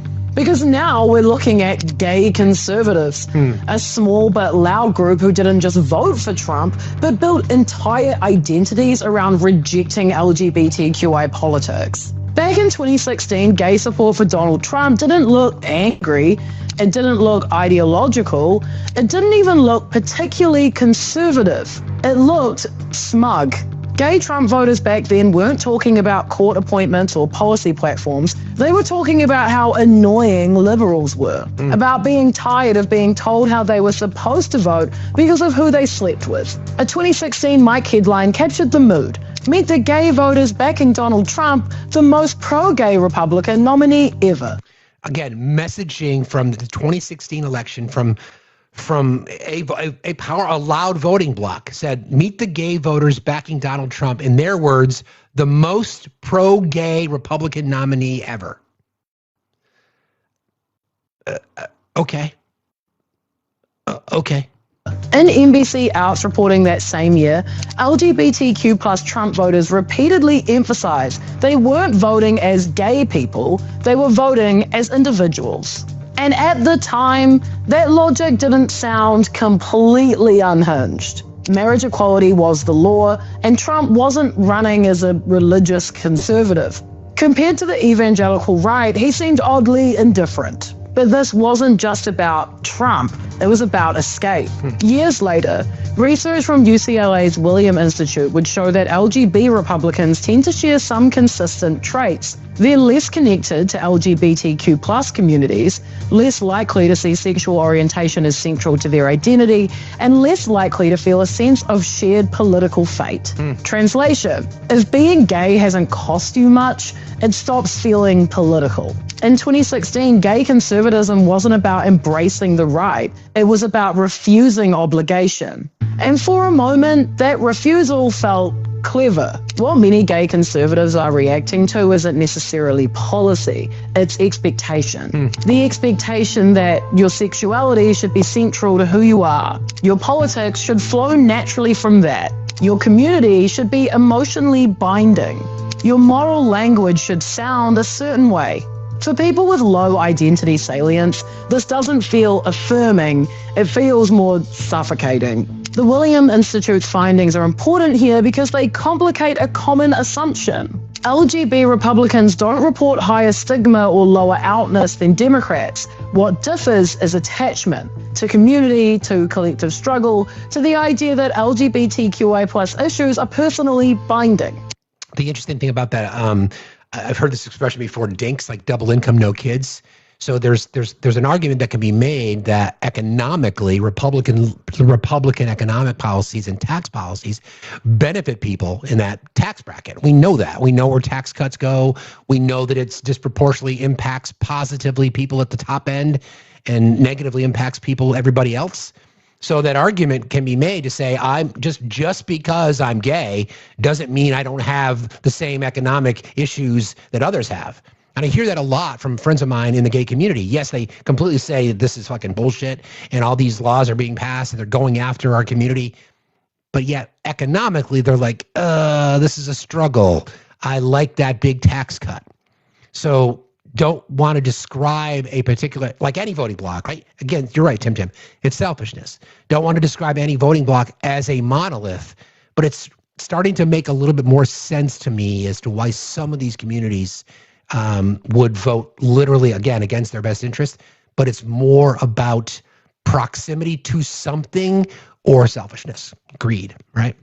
From the inside, the reaction often sounds like, why am I being spoken for? Why does my sexuality come with homework? Why is this my responsibility? Conservatism offers an answer, not because it's kinder, but because it's less demanding. No marches, no vocabulary tests, no don't have to work. It's lazy. I could just be conservative and be lazy. Obligation to center vulnerability. You can just be a guy. Normal, I guess. This is also why critiques of the LGBTQI+ community resonate so strongly. As Human Rights Watch has argued, there is no single unified LGBTQI+ political identity. Treating it as one obscures real differences in priorities and in experience. For some people, conservatism isn't about rejecting who they are. It's about rejecting what they're told that identity should require of them. So this is where fitting in, really matters. We all want to fit in. For many gay conservatives, especially men, and let's be honest, we are mostly talking about white gay guys today. It is what it is. Conservatism offers something mainstream LGBTQI+ politics often can't: unmarked belonging. No asterisks, no explanation, no as a gay person preface. Right-wing spaces reward emotional restraint, hierarchy, toughness, irony over sincerity. Did you catch that part? I'm going to play that again. It is what it is. Conservatism offers something mainstream LGBTQI+ politics often can't: unmarked belonging. No asterisks, no explanation, no as a gay person preface. Right-wing spaces reward emotional restraint. Reward emotional restraint. Hierarchy, toughness. Masculine traits. Irony over sincerity. And for people already detached from queer community norms, that doesn't feel hostile. It feels more like familiar. That's why pride aesthetics get rejected so aggressively. Why rainbow flags disappear. Why no victim mentality becomes a selling point. In 2024, NBC News reported on gay Republicans rallying for Trump while explicitly rejecting rainbow symbolism and framing themselves as anti-victimhood. From the inside, the logic isn't, I hate other gay people. It's closer to, I don't want to be sorted into a category that marks me as fragile, dependent, or permanently marginal. Conservatism promises status without explanation. There is a pattern here that is hard to ignore. Men. When LGBTQI plus conservatism shows up publicly at rallies or panels or in viral clips, it is disproportionately male. And that's not because gay men are inherently more conservative. Most aren't. But it does reflect what conservatism is offering in this specific context. Right-wing political culture tends to reward traits that are culturally coded as masculine. Emotional restraint, hierarchy, dominance, the irony and over-sincerity stuff. And for some gay men, particularly those who already feel alienated from therapeutic or vulnerability-centered political language, that environment will never feel hostile. They'll never feel unwelcome. Oh look, a bunch of white guys. Yay, me too, you know? Political scientist Dalton Villette identifies this dynamic clearly in his research on far-right conservatism and gay men. He argues that some gay men are drawn to right-wing spaces precisely because they allow for reassertion of masculinity and hierarchy and provocation, often framed as strength rather than resentment. This also aligns with that data from the Williams Institute, which finds that LGB Republicans tend to place less emotional weight on group identity and community connection. In other words, it's not necessarily about sexuality alone. It's about status, gender norms, and who gets to feel unmarked, not vulnerable in political space. It's about status, masculinity, and who gets to feel normal. And it sets up the final question better than anything else. By now, a pattern should be emerging. White women traded autonomy for protection. Latino men traded recognition for survival. Gay conservatives traded solidarity for status. Correct. Which brings us to the one everyone thinks they already understand, and almost everyone gets wrong. Poor people. This isn't necessarily just about voting against your own interests. It's about how Trump convinced millions of struggling Americans that he wasn't an elite at all. If you've watched this far, this is the one to stay for. Everyone keeps asking the wrong question. Why would poor Americans vote for a... So real quick, the title of this is "The Reason Everyone Voted for Trump is Sicker Than We Thought." And this is from Channel 100 News with Evie.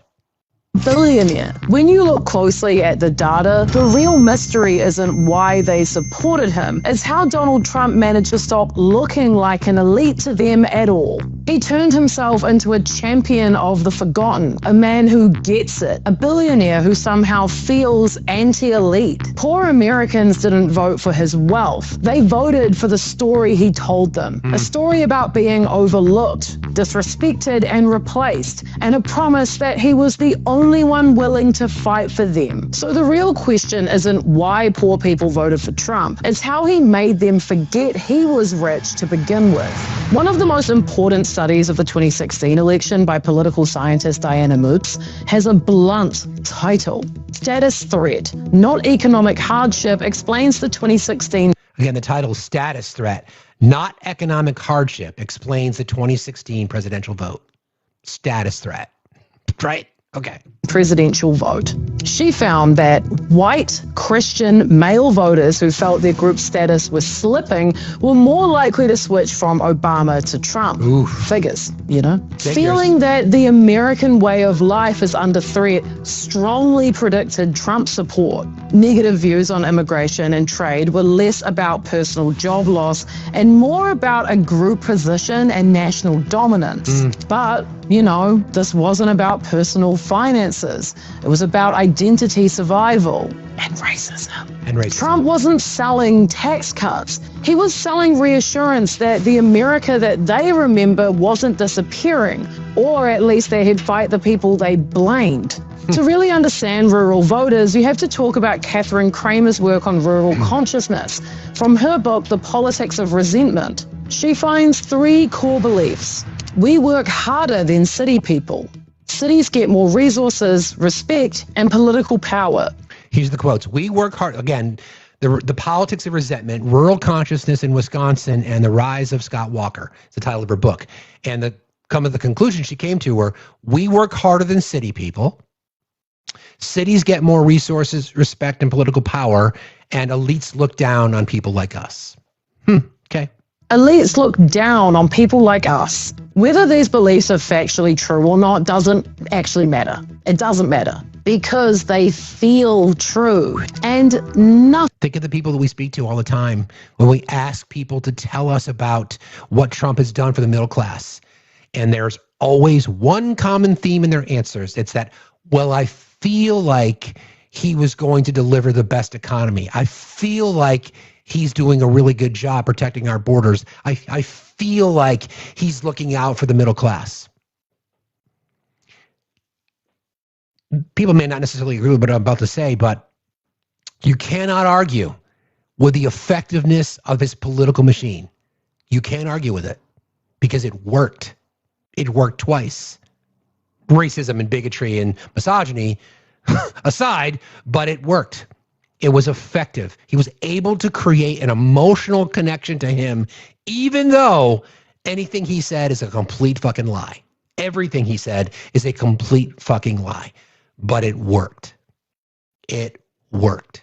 We're listening to Channel 100 News with Evie. The title of this is "The Reason Everyone Voted for Trump is Sicker Than We Thought." Okay? And this is, you can find that on YouTube.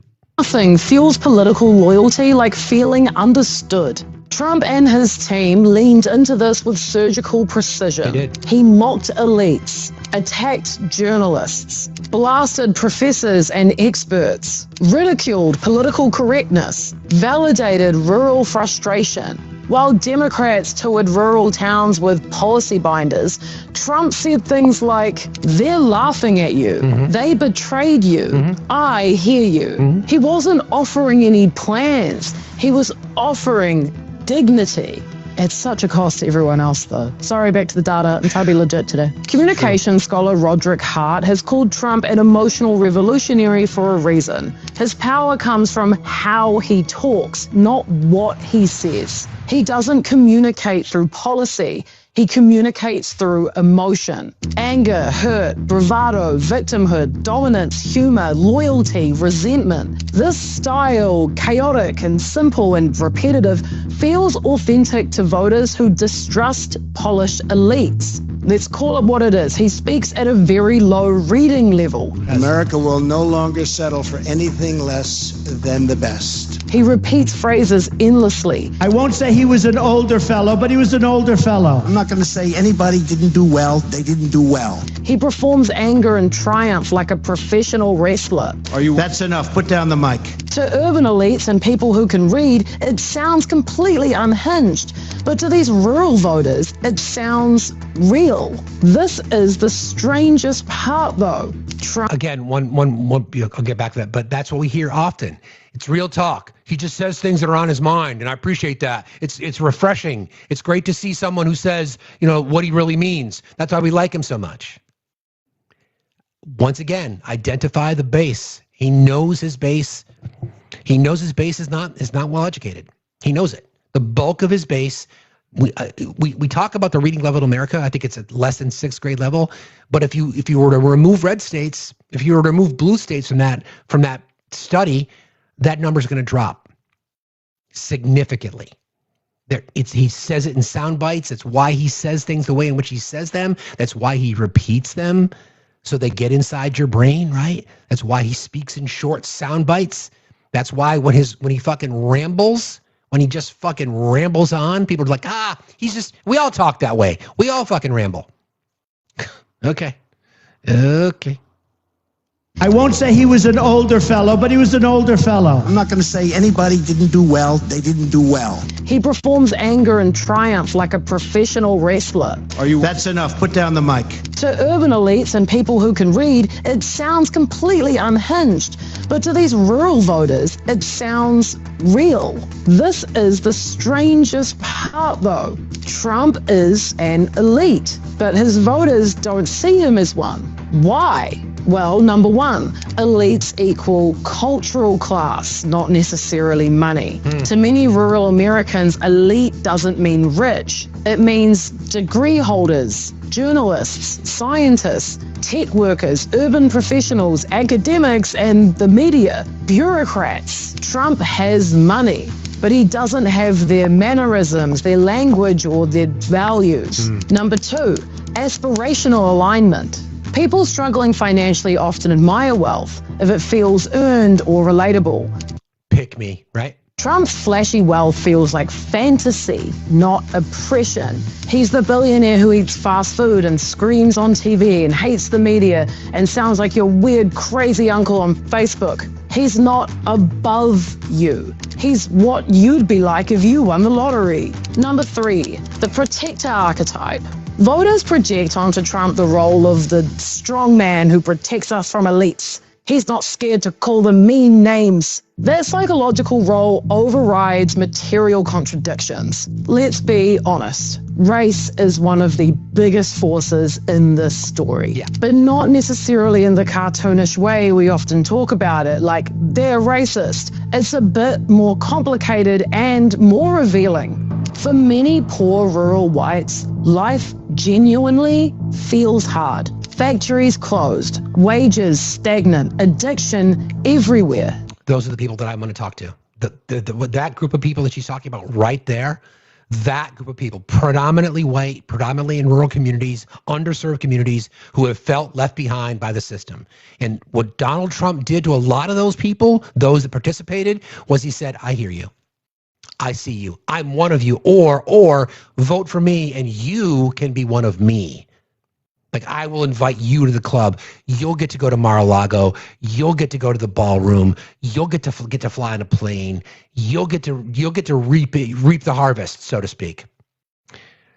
Fucking dangerous, man, but they all bought it. Political role overrides material contradictions. Let's be honest. Race is one of the biggest forces in this story, but not necessarily in the cartoonish way we often talk about it, like they're racist. It's a bit more complicated and more revealing. For many poor rural whites, life genuinely feels hard. Factories closed, wages stagnant, addiction everywhere. So when they're told Black and brown Americans have it worse, you have white privilege, they sometimes hear instead, you don't matter. Empathy becomes a zero-sum game. A lack of education equals a lack of historical awareness. They only know what's in front of them. If you never learned about systemic racism and you've never lived near diverse communities and your school doesn't even teach history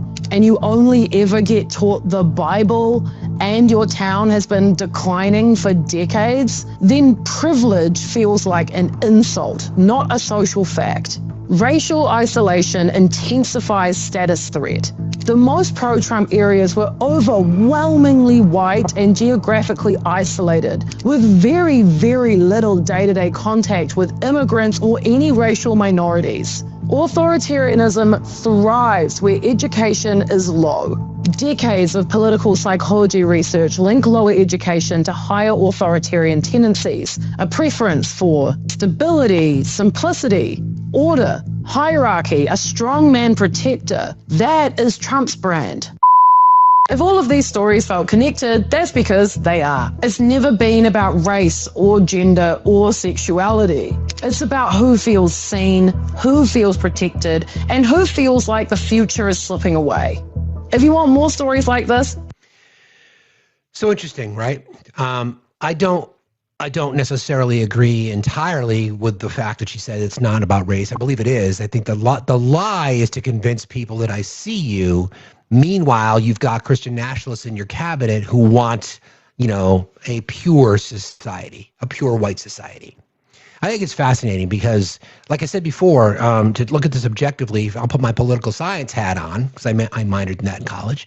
It's arguably going to be studied as one of the most effective political movements in modern American history. Now, we don't want to look at it that way because of the impact, because of the damage that it's caused, but we can't deny it. He tapped into people who did not feel seen. And the Democrats have to take a lot of responsibility for that because they used to be the core of the party, but you get fat and happy, right? You become complacent by not reaching out to your voters.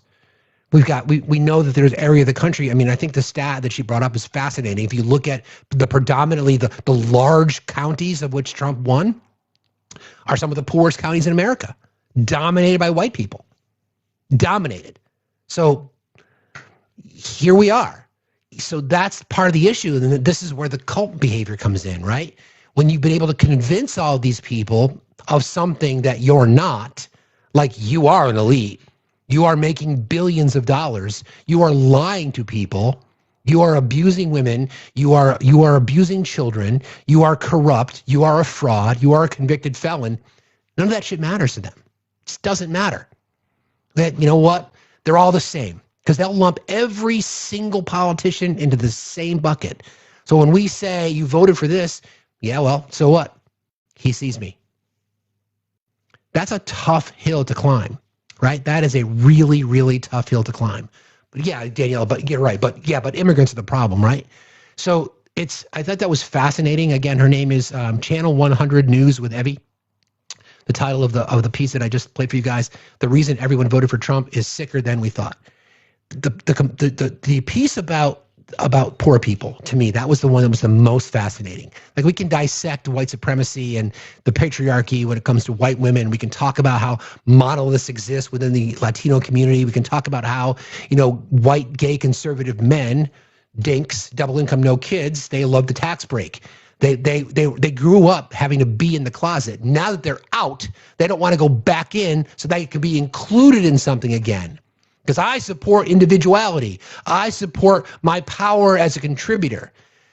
Emotions, emotions, emotions. So every time when you're in right wing spaces again, I know a lot of you follow me in there, and I appreciate that.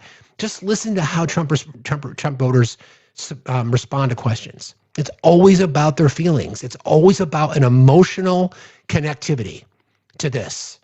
Even though, again, it doesn't matter what we present to them. It doesn't matter what the facts are. It doesn't matter what the data is. None of it matters. None of it matters. Every once in a while you can break through. Every once in a while. But by and large, that is a tough fucking hill to climb. Tough hill to climb. So thanks for letting me play that for you guys. I thought it was really, really fascinating. Back to the show. Within one heart, how are you today? Good morning, Steve. How are you? Good morning. Fine, thank you. How are you? Fine, thank you. I just wanted to point out something that you did touch. Every country in South and Central America have a lot of things in common, but they also have a lot of different cultures and society.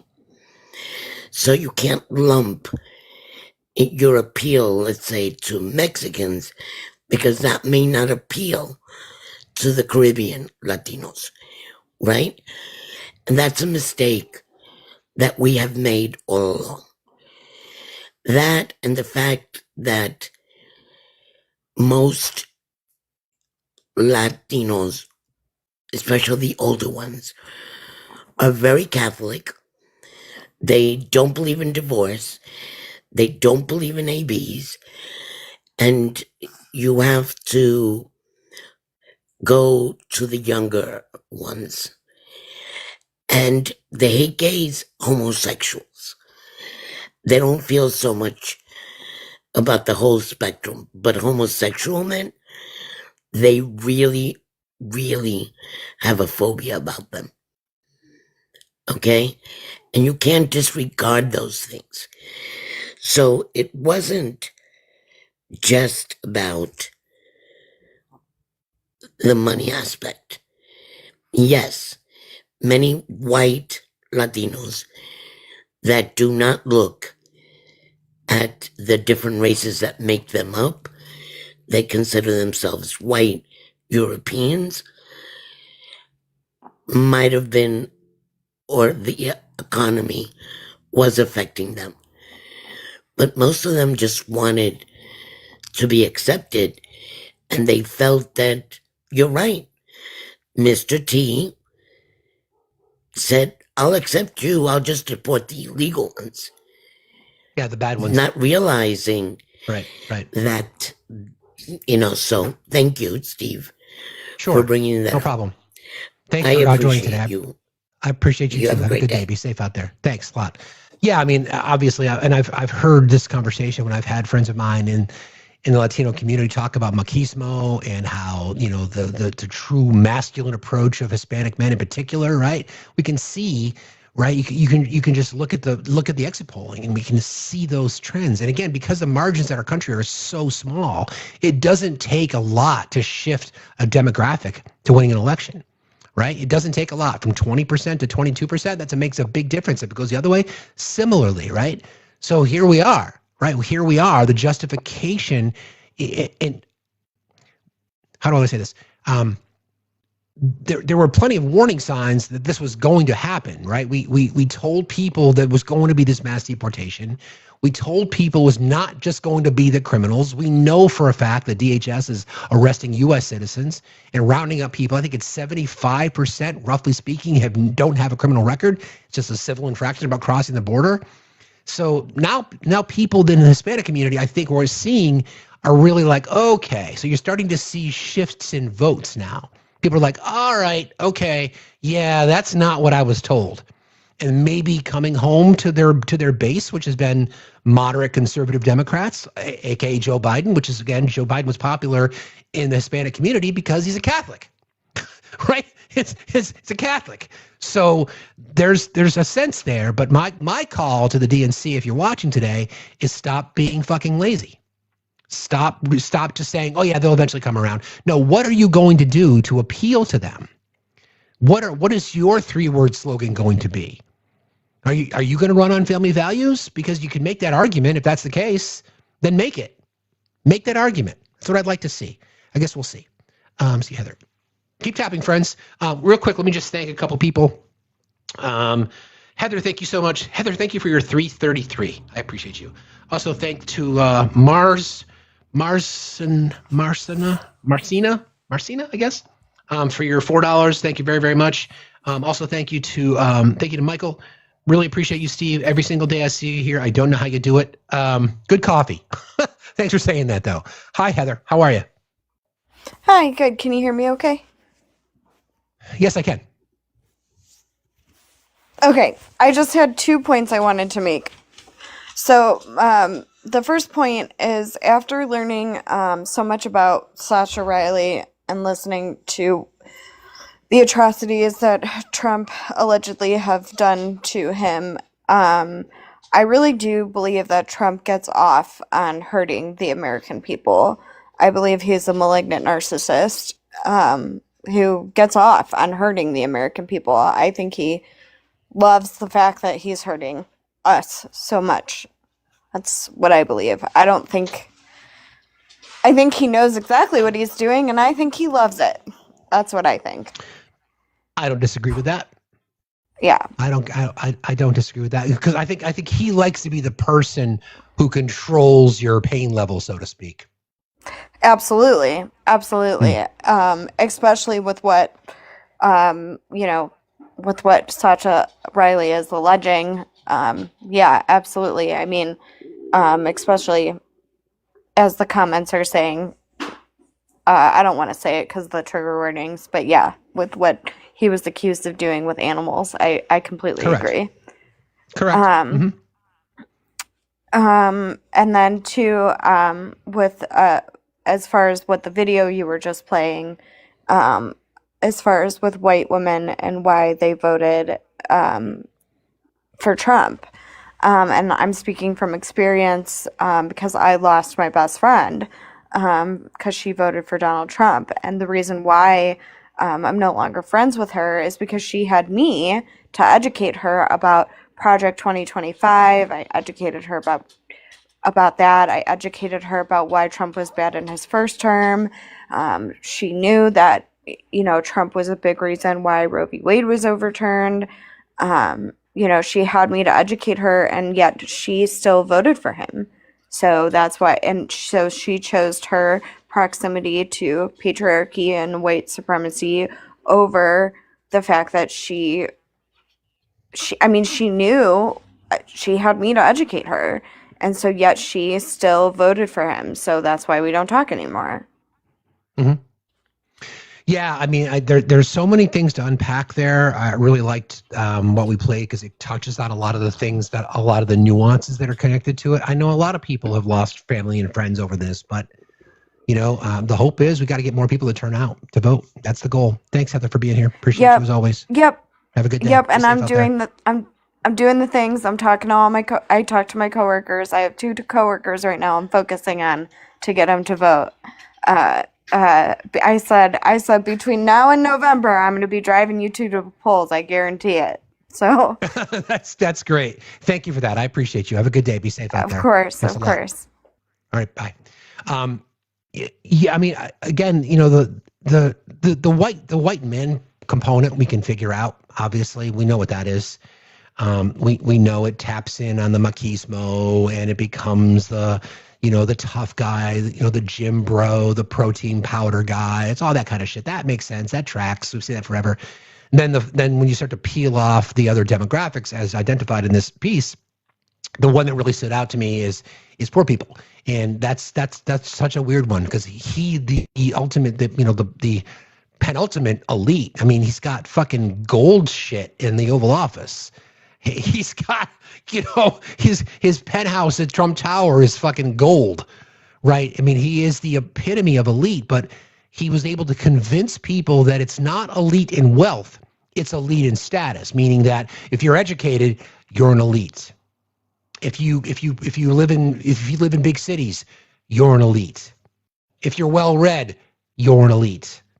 I'm just rich. Don't worry about that. I'm looking out for you. And it worked. It's incredibly effective. It's disturbing, but it's certainly disturbing, but it's incredibly effective. Well, look at this. What do you know? Well, hello there. Hello there. Hello there. How are you? Split pace. Well, hold on. Let me turn off the watch. Sorry. That's annoying. I think there's a lot of history that a lot of generations have not been taught, and that has been purposeful. So white European Christians stole everything from people from Central America and South America, stole their language, their culture, their religions, everything, right? Their identities. And yet what we find now is very common amongst people who have been colonized and forced into a religion is that then they end up worshiping and giving everything over to those colonizers, right? And where we try to not put people in buckets, right? The fact of the matter is that is what their colonizers did, right? All throughout the Crusades, white Christian European men marched on people with the convert or die mantra, right? And what white conservative men have done is picked up on the simplicity of that convert or die. Be with us or not be seen. Be with us or not be successful, right? These things are done on purpose, right? And the purposefulness of it is not to lift people up. It is indeed to burn the ladder, right? So that they don't have accessibility, right? So that they don't get to have any inclusion. They don't get to have equity. These things are really simple, right? But the hard part is that we have organizations like the Daughters of the Confederacy who have purposefully changed textbooks and who have very successfully, behind the scenes, convinced Republicans to let them be on boards of education and be at publishers, right?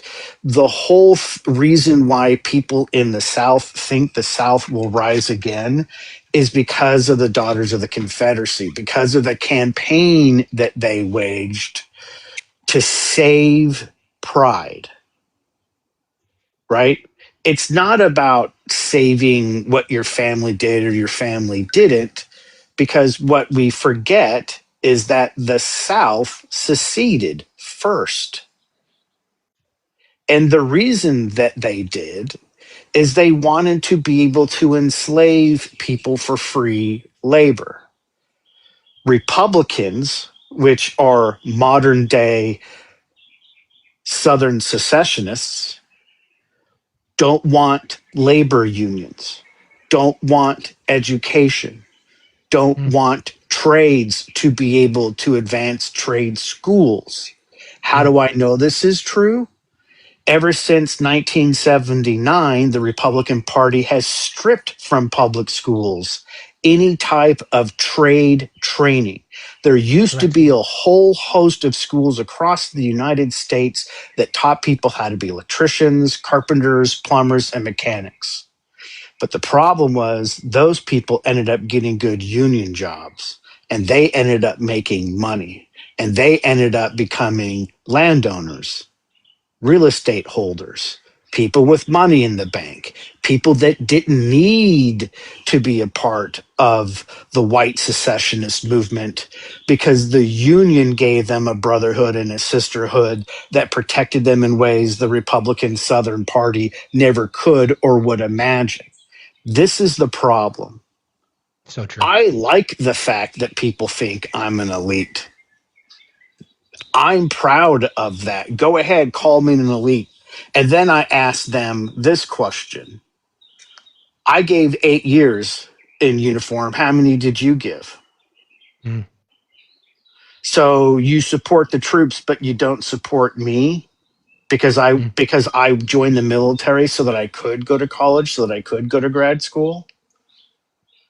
You had mentioned, or the newscaster had mentioned, about how people in rural America think they work harder than people in the cities. There's never been a bigger bunch of bullshit. How do you think cities get built? They were told that, but they were told that, though. Right. See, that's the thing. Yeah, exactly. So what I say to rural America is, how do cities get built? Exactly. You're going to try to tell me that people that build cities, that build industry, don't work as hard as you? No. What you're saying is not everyone gets their hands dirty while working. That doesn't mean you've worked harder. It just means some people have worked smarter. I decided the military wasn't for me, so I left. That doesn't mean I haven't worked hard. It just means I've worked smarter for me because I know what I didn't want to do. So I had an advantage. I can testify how hard you work. So there you go. Yeah, thank you. I appreciate you. You're welcome. I mean, I am a dick as a boss, but what are you going to do? I'm so mean. I'm so demanding. Totally. And this is the problem, right? Is that it all boils down to the one thing that Trump constantly brags about: his education, how smart he is, how nobody knows anything more than him. He's the best at every single job. Correct. The man is literally the poster child for the term elite. But because of this constant pattern of lies and deceptions and the rewriting of history, people thought they wanted to be seen. People thought they wanted to be heard. You know what? There's a great saying that Governor Walz said: just mind your fucking business. People used to do that. People didn't want to be seen or heard. People just wanted to be left alone. Correct. But now, right? So to keep the evangelical megachurch movement going, what does it take? It takes money. Money. Right? How do you get money? You emotionally manipulate people and lie about what was written in the Bible. Correct. Not for Christianity. It's so that you can become wealthy. How many jets does Ken Copeland have? It's like 4 or 5. Does he really need 4 or 5 jets? Right? No, he's got to keep the demons out. He can't travel with demons. I forgot about the demons. Right. It's the demons. Yep. So that news piece was really interesting because the psychology of this is what needs to be studied too. Agreed. Because it's the compound effect. It's been since the Crusades, and this is why. And I know people who are Christians sometimes get upset, and I hear you, but you also have to understand you are culpable in this. If you do not, as a Christian, stand up and acknowledge that the beginning of Christianity via the Crusades is where all of this points back to, then you're lying to yourself or you're being willfully ignorant. It doesn't mean that inherently Christianity is bad. It's what you've allowed it to be. The reason why I say there's no such thing as a good cop is because bad cops still exist and they protect each other, right? Correct. The reason why there are no good Christians, in quotes, is because I don't see them chasing out the bad. Why do you go to mega churches? Why do you support these millionaires? Why does Joel Osteen own? Right. Why does he own a $10 million house and then when there was a flood, wouldn't open his church to people who were struggling and needed shelter? Correct. What would Jesus do? Exactly. I'm pretty sure he would have opened the church. Right? I think so too. Yeah, exactly. It's not that we're saying things are bad. It's that we're saying you are all accountable and culpable because you're not doing or saying anything out loud. That's the problem. As a progressive person, we have to be willing to call out all of the bullshit, not just the politically expedient bullshit. Which means we have to call ourselves out. We have to hold ourselves accountable. We have to accept culpability and the responsibility of the privilege that we've been given because of the color of our skin, in my case, in your case, right? Correct. But if we don't do these things, we are no better than the Crusaders. Christians have to call out other Christians. White women have to call out other white women. White men have to call out other white men, and so on and so forth. It never ends. Happen. It never ends. I mean, that's the whole point. If we want to move away from these things, then each of us who are in these non-monolithic voting blocks, if we're not holding our own accountable, then why should anybody else? Why should anybody else? Like, I can't hold white women accountable. White women have to. I can hold white men accountable, and I will. Absolutely. But we've got to do more. This epitomizes do something in my mind. Always good to hear your brain, sir. Always good to hear your brain. Love you too, buddy. I'll talk to you soon. Talk to you later. Cheers. Peace. Peace, everybody. He's right. He's right. It's the systems that we criticize, right? It's the systems. Now, we know within the systems there are good people in the systems, but the reason ACAB exists is because of the system. We can use what happened with Jonathan Ross as a perfect example. Where are the other people not letting him leave the scene, for example? Why are other people protecting him? Why are people who truly believe in their faith, who truly consider themselves a Christian, not calling out other Christians? Why are you not protesting outside of these fucking mega churches? That's the struggle. That's the fight for us. That's really where I say the rubber's going to meet the road. And I think it kind of has to, but I don't know how we do that if we're not doing it on the collective and really pushing for change and really forcing people to be held accountable. So I hope that people can understand that we've got a lot of fucking work to do. A lot of work to do. A lot. And you get to call out your neighbor. And it's going to get dirty and it's going to get ugly and it might be uncomfortable, but you got to do it. Hi, Lisa. How are you today? Hey, Facts. Right on. You and I have been mutuals since the beginning, but it's been a while since I jumped up here. But I just want to let you know that I just sent you a message that when you get a chance, if you'd be able to read it, if you don't mind. Okay. Okay. On TikTok? Did you DM me on TikTok? Okay. I did. And it went through because we're mutuals. So if you don't mind, and keep doing what you're doing. Love you. Thank you, friend. Appreciate you too. See you later. Good to see you again. Yeah, I mean, I think if anything, right? If we see injustice, it's like to see something, say something. Sure, but it only goes so far unless you are holding your own accountable, right? So members of the LGBTQI community, when you see the 20 to 25% of members of your community that voted and still to this day support Donald Trump, you need to find out why. And I think what Evie uncovered in that little expose that she did was, it's about being identified for who they are. That was the lie that was told to them. Meanwhile, there is going to be a conversation about the legality of same-sex marriage and hundreds of anti-LGBTQIA laws being passed across the country. Shit like that. So are you willing, like you fought so hard and other people fought in accomplice and allyship with you to have your rights protected, and now that you've gotten some of those rights, you are literally willing to turn a blind eye just because your wallet looks better? Or just because you feel like you're part of something now? You don't feel as ostracized, maybe? That you can break bread and share bread with Nazis? That you're connected to that particular movement who doesn't give a flying fuck about your own rights to exist, but your wallet's bigger? You're getting a tax break? Okay.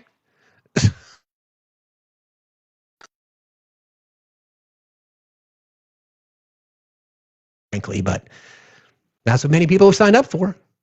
And we see why. Hey, Shane. Hello, Steve. So, how are you, man? I'm doing not bad. Nice sunshiny day here in the Bay Area. Calm. Nice. It's about 51 degrees right now. A little brisk. But beautiful. It's 9 here, just FYI. So the frequency that I come up here and say things is amazing, and I appreciate you allowing me to do that. One of the things that I wanted to point out was we heard it all through the 107 days that Kamala ran, which was she spoke in word salad. Yeah. And she was an elite. Yeah. And the problem was that she actually only spoke at a freshman collegiate English level. The rhetoric that most people would deem that at is, and I can say that she spoke at a freshman collegiate level because that's what I went to school for.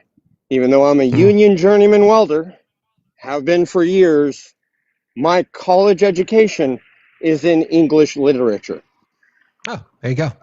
So when I want to systematically belittle a maggot, I just simply look at them and go, you do not possess the English rhetoric in order to hold this debate with me, because the amount of palpable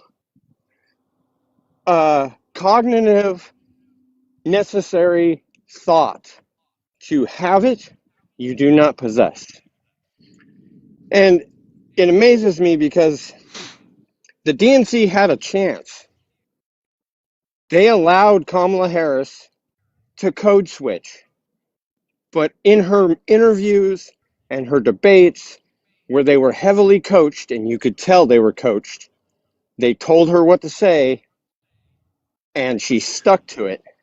But if they would have allowed, well, Shane, that's speculating a little bit, man. That you're speculating a little bit. You're telling.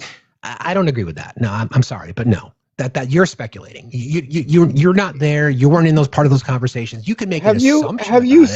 Have you watched any of Kamala's interviews since her book has come out?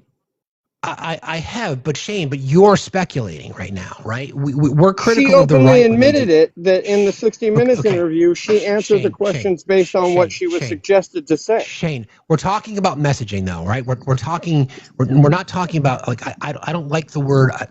I just think you're speculating a little bit. Like I think you can have an opinion on something, but you're speaking it as if it's definitive. My opinion. Okay. If I think if she was allowed to speak the way I've seen her actually speak when she was running for AG and senator and for district attorney. Not today, bro. I'm sorry. I just don't like your take today, bro. Sorry. Just a little much there, bro. Sorry, but just a little much there. Just you want to share that opinion, then you can host your own live. I think it's bullshit. Sorry, but no, not interested. Not interested.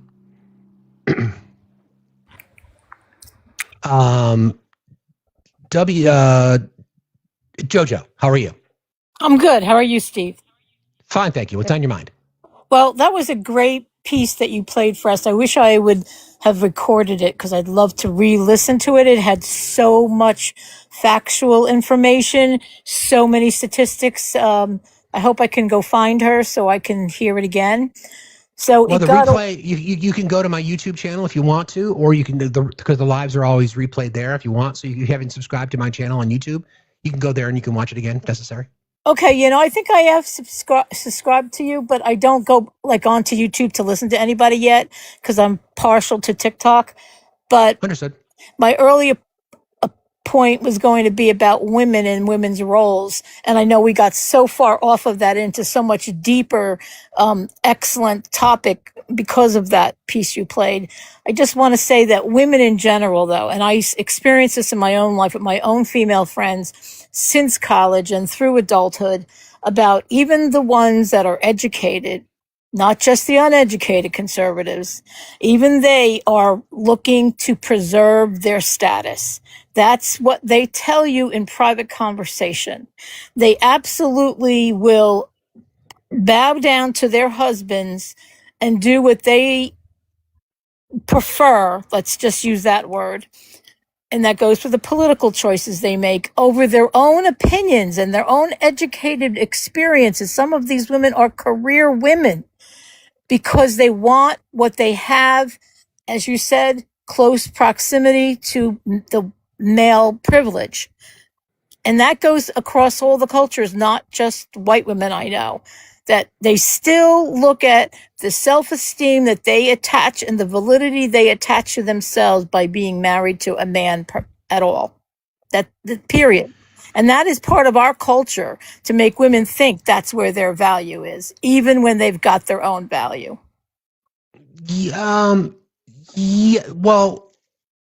Yeah, I mean, I think there's a lot to unpack there, but I think it's more importantly it's about the Christian women in particular. They're the ones that are believing in the one vote, one house, one vote theory.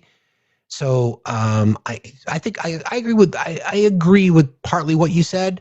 I don't think that's exactly the take that the person who did the story, Evie, was talking about, but I understand what you're saying. Yeah, no, I wasn't saying I was representing what she was saying, but that's a good point you made because I am Catholic and therefore my circle is mostly people that are in that religion and that falls under Christianity, of course, right?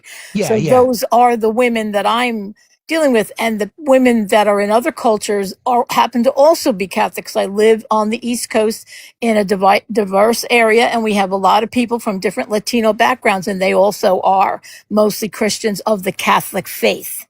So yes, this is the attitude that they absolutely portray, that they still believe their attachment to a man in general, that's just in general, is more important than them standing up for their own views.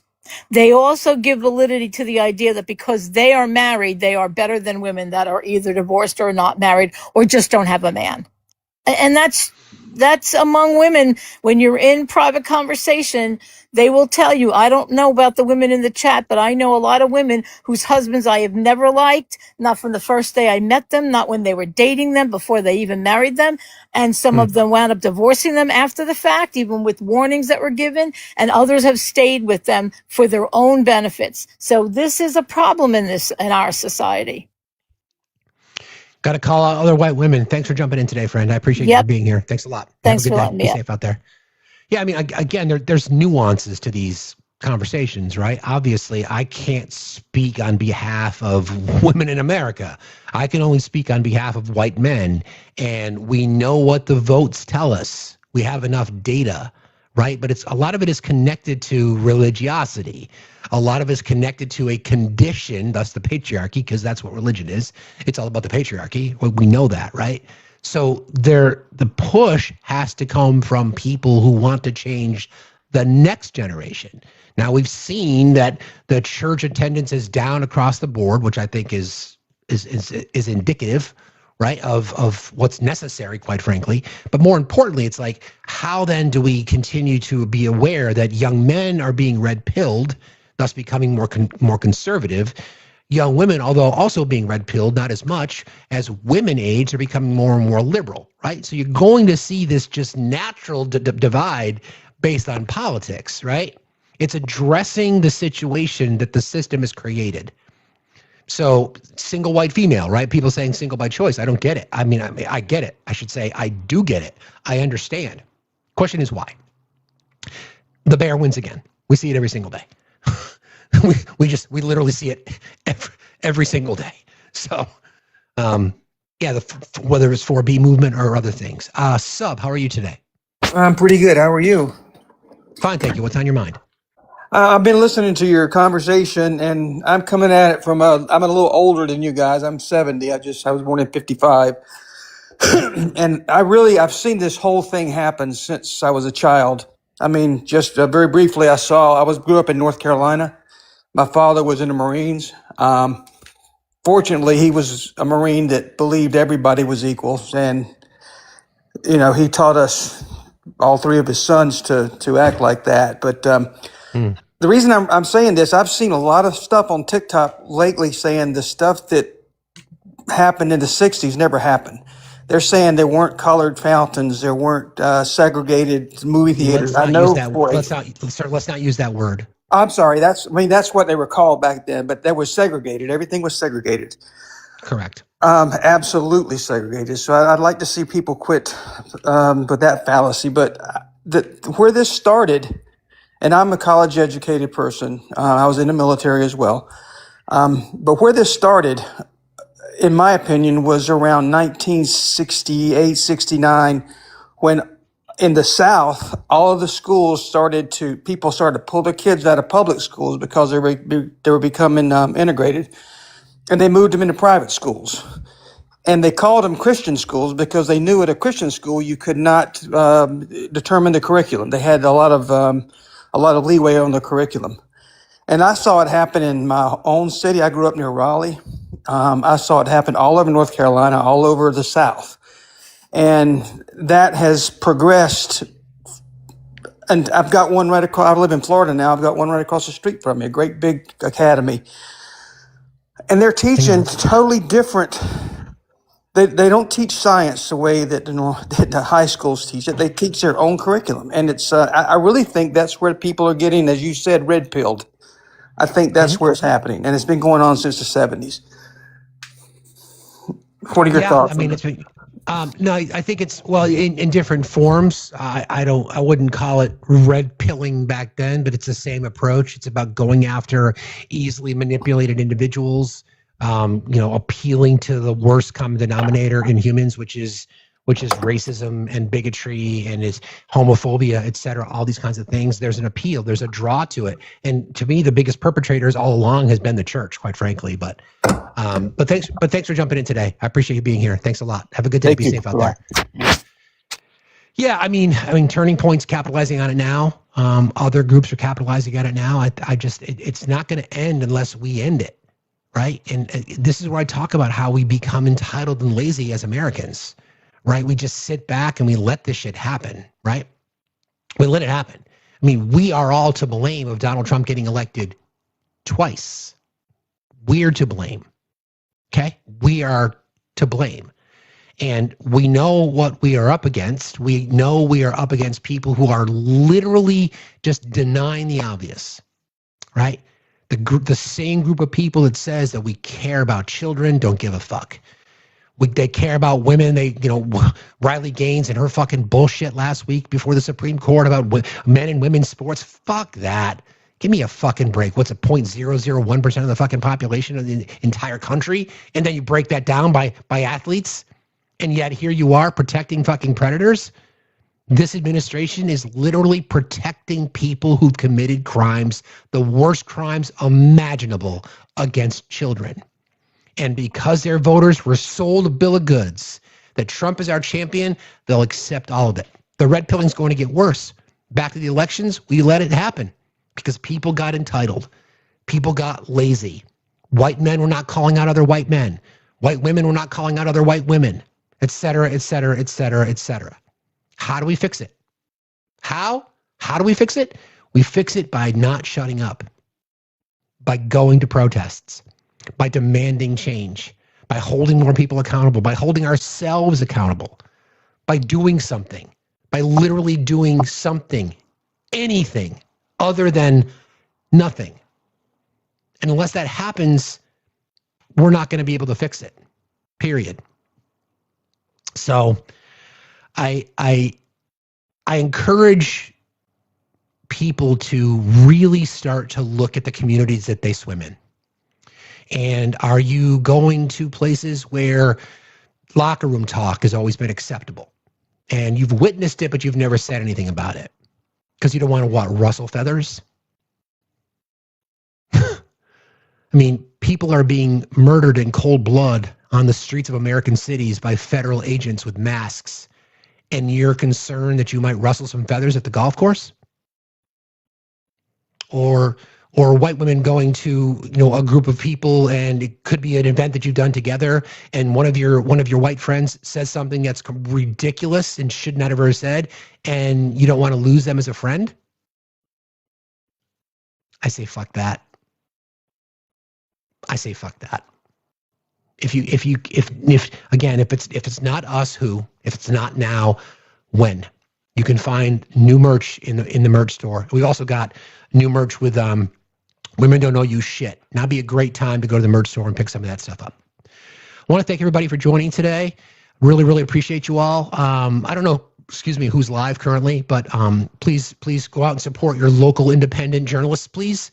Make sure you're holding yourself accountable. Make sure you're holding others accountable too. It's incredibly important, more important than ever. Stop looking backwards. Stop trying to analyze what happened and start moving forward. Really, really appreciate you guys. Who's live? Is anybody live right now that we can raid? Anybody know? Thanks, Santana. I appreciate you. So Santana, everybody go raid Santana. Tell him we sent you. Tell him we sent you. We appreciate you all. We'll see you tomorrow morning, 8 o'clock Eastern time. Happy MLK Day. Please, friends, do something. More to comment or do